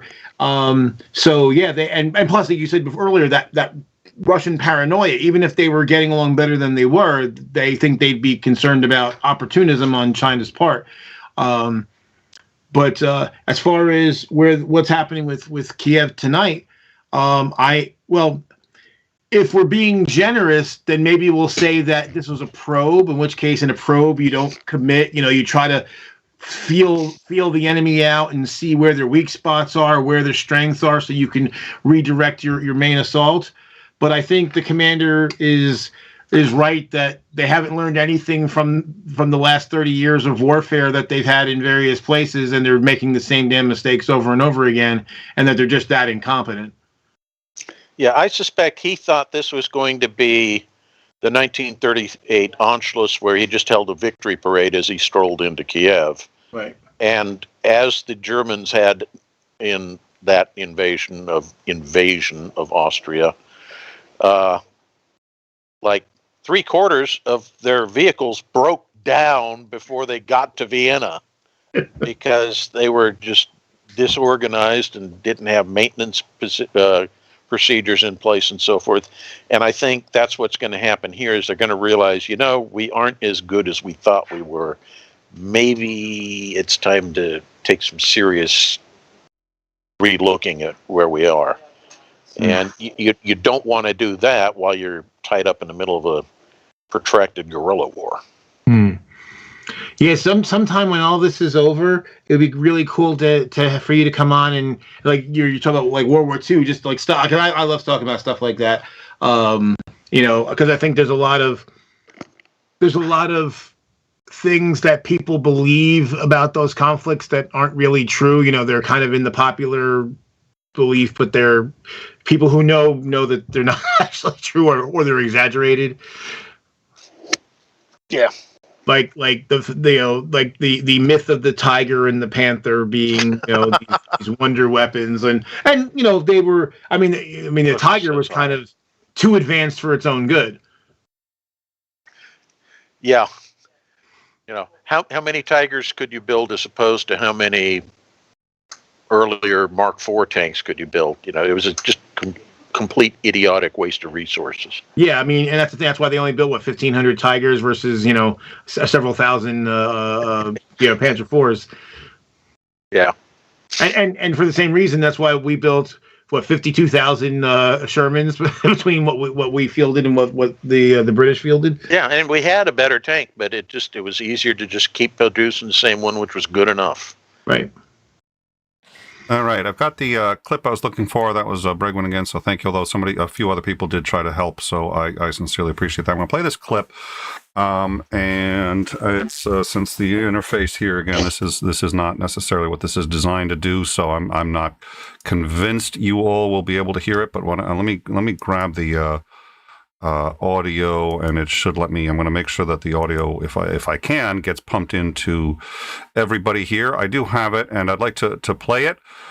Think about what she says, and then I think we're gonna head out. I think for the rest of the night. So thank you all for doing it. But we will take a minute to discuss this. It was egregious on the level that and it looks like it already queued up correctly. So you should all be able to hear it. So let's put this up here. Yeah, it's a 165-pound puppy. Yeah. All right, and here we go. Statements. We'll go back to President Trump for a quick reaction. We had a kind of a really pathetic display from the Ukrainian President Zelensky earlier today, President Trump, where in Russian, he doesn't like to speak Russian, but in Russian, he was essentially imploring Vladimir Putin not to invade his country. Now we basically have the Ukrainian ambassador to the United Nations looking like a defeated man. Your final reaction? Well, I think the whole thing, again, would have never happened. It shouldn't happen. And it's a very sad thing.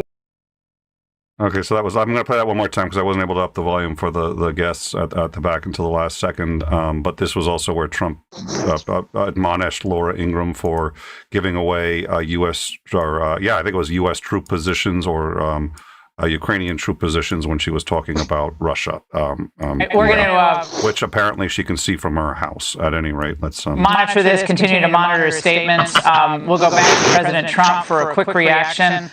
We had a kind of a really pathetic display from the Ukrainian President Zelensky earlier today, President Trump, where in Russian, he doesn't like to speak Russian, but in Russian, he was essentially imploring Vladimir Putin not to invade his country. Now we basically have the Ukrainian ambassador to the United Nations looking like a defeated man. Your final reaction? All right, so that was what she had to say about it. Any thoughts, anyone? Well, basically at this point, Fox News is now the propaganda arm for Russia. I've been, and the commander will get the reference. I've been referring to them as TASS for some time now. Yeah, very, very true. For anyone who doesn't know, TASS was the the Soviet state media channel that way back in the day. Pravda was their print media, and TASS was their television and radio. Anyone else have any comments they want to make? And then I think we'll just sort of wrap this up, and I'll quickly talk about what we're going to do for overtime, and then we'll go from there. So, Xandring, any final comments? Joe, any final comments or any sort of last-minute questions? And then I want to, if the commander there has any comments he wants to make on the general situation, would like to hear that as well. Any thoughts? Well, I mean, I think.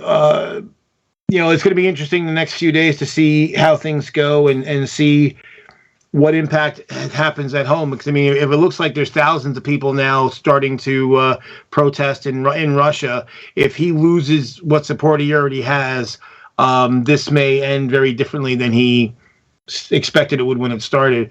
But I'll just remind myself, because I mentioned Pravda. I think it's funny that on a totally separate note, since Trump was brought up, that Trump's new social media, as he's called, Truth, and that's what Pravda means in Russian. Is so he literally named his social media platform after the Russian state print propaganda apparatus. Yeah, that's like when Bush said we're going to conduct a lightning war and a jihad, and I was just like, those don't translate into their particular languages. Oh, yeah. Dear Lord. All right, Joe, any thoughts? Oh, you just talked to me. Sorry, I said Joe. I meant to Xandring. Sorry.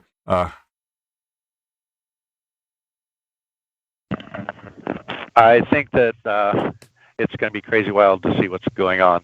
It's like I swear to God, every time I look at the headlines, it's like, are we sure that we aren't just reading The Onion? Yeah. So Commander McMillan, what are your thoughts or concerns just for the next few days? What should we be looking for as we wrap this up? What would you be looking for as a good indication for whether this is really heading south, or that there's some hope of either a negotiation or some way out of it? Honestly, I don't see negotiation. I think the Russians are committed. I think Putin is committed. He's gone all in, to use poker terminology. I think the key point that we need to be looking for is whether they go in for a protracted storm Kiev to take the seat of government positions, as opposed to just, okay, well, this isn't worth it, the cost is too high, and simply encircle the place and lay siege. Both will cause horrendous human suffering in the inhabitants of the capital. But I think if they decide to storm the place, it's going to be utterly catastrophic. Commander, what was the 900-day siege of Leningrad? What do you mean, what was it? What was it? For anyone who doesn't know, who's unfamiliar with the term, the 900-day siege of Leningrad, what was that? Okay, sure. So, in the Second World War, the Germans advanced to the outskirts of Leningrad and surrounded the place. And so the city was cut off from all lines of supply, and pretty much everything that was brought in had to be done by small craft trying to smuggle it across Lake Ladoga, or in the winter when it froze over, they'd use the ice and make a highway across the ice to drive trucks to bring in supplies. But the suffering in the city was unimaginable. People were, literally resorting to cannibalism to survive. So, yeah, it's a case of almost Herculean resistance in a horrible situation. And as we've seen with other sieges of cities, Grozny being a case, what's going on or was going on in Syria with I think it was Homs. Civil populations suffer enormously, but can resist and hang on for long periods of time in unbelievably bad conditions, causing the attacker huge numbers of casualties. Well, that's it. It just is unfortunate that it was one of the worst sieges in human history, and it was. I was reminded of it in particular because of the babushka that they're calling her, the woman who was carried off by 6 cops in front of I think it was in front of Red Square after saying I survived the 900 day siege of Leningrad, and you can't do this to another city. This was the Soviets holding out against the worst siege in human history, and it sounds like they're considering doing that to Kiev. Would not surprise me, not in the least. All right, thank you all for joining us. We're gonna head out. So 2.1 million starved to death. It was horrific. So it's staggering that Russia would have such a short-term memory, because that was also sort of one of the proudest moments of, I think, any people, that they were able to withstand that. The Herculean is absolutely the right term. We'll be live in about, I dropped the link, we'll be live in about 10 minutes on overtime. I think we're going to make it short. We're going to just do a rundown. I am going to recycle the room, so we'll close out this room. But thank you all for joining us. And then we'll be live on that link. Overtime, it's just going to be a rundown unless something big happens. But it looks like they've abandoned any attempt to take the city today. So barring that, I think we'll give everyone a break. Thank you, Commander, as always, for joining us. Joe, thank you very much for coming on. It was very informative and insightful as always. Xander, let me know if you are going to be joining us on overtime. And Maute is out, but thank you, Maute, for your help. Thank you also, Sinister Porpoise. I was a little confused about learning Python during this discussion, but it was informative anyway, so thank you. Thank you for the super chats and all the supporters, and we will be back in about 10 minutes. The new link, the show's already up if you have the channel up. Otherwise, we will see you guys in about 10 minutes. Thank you all.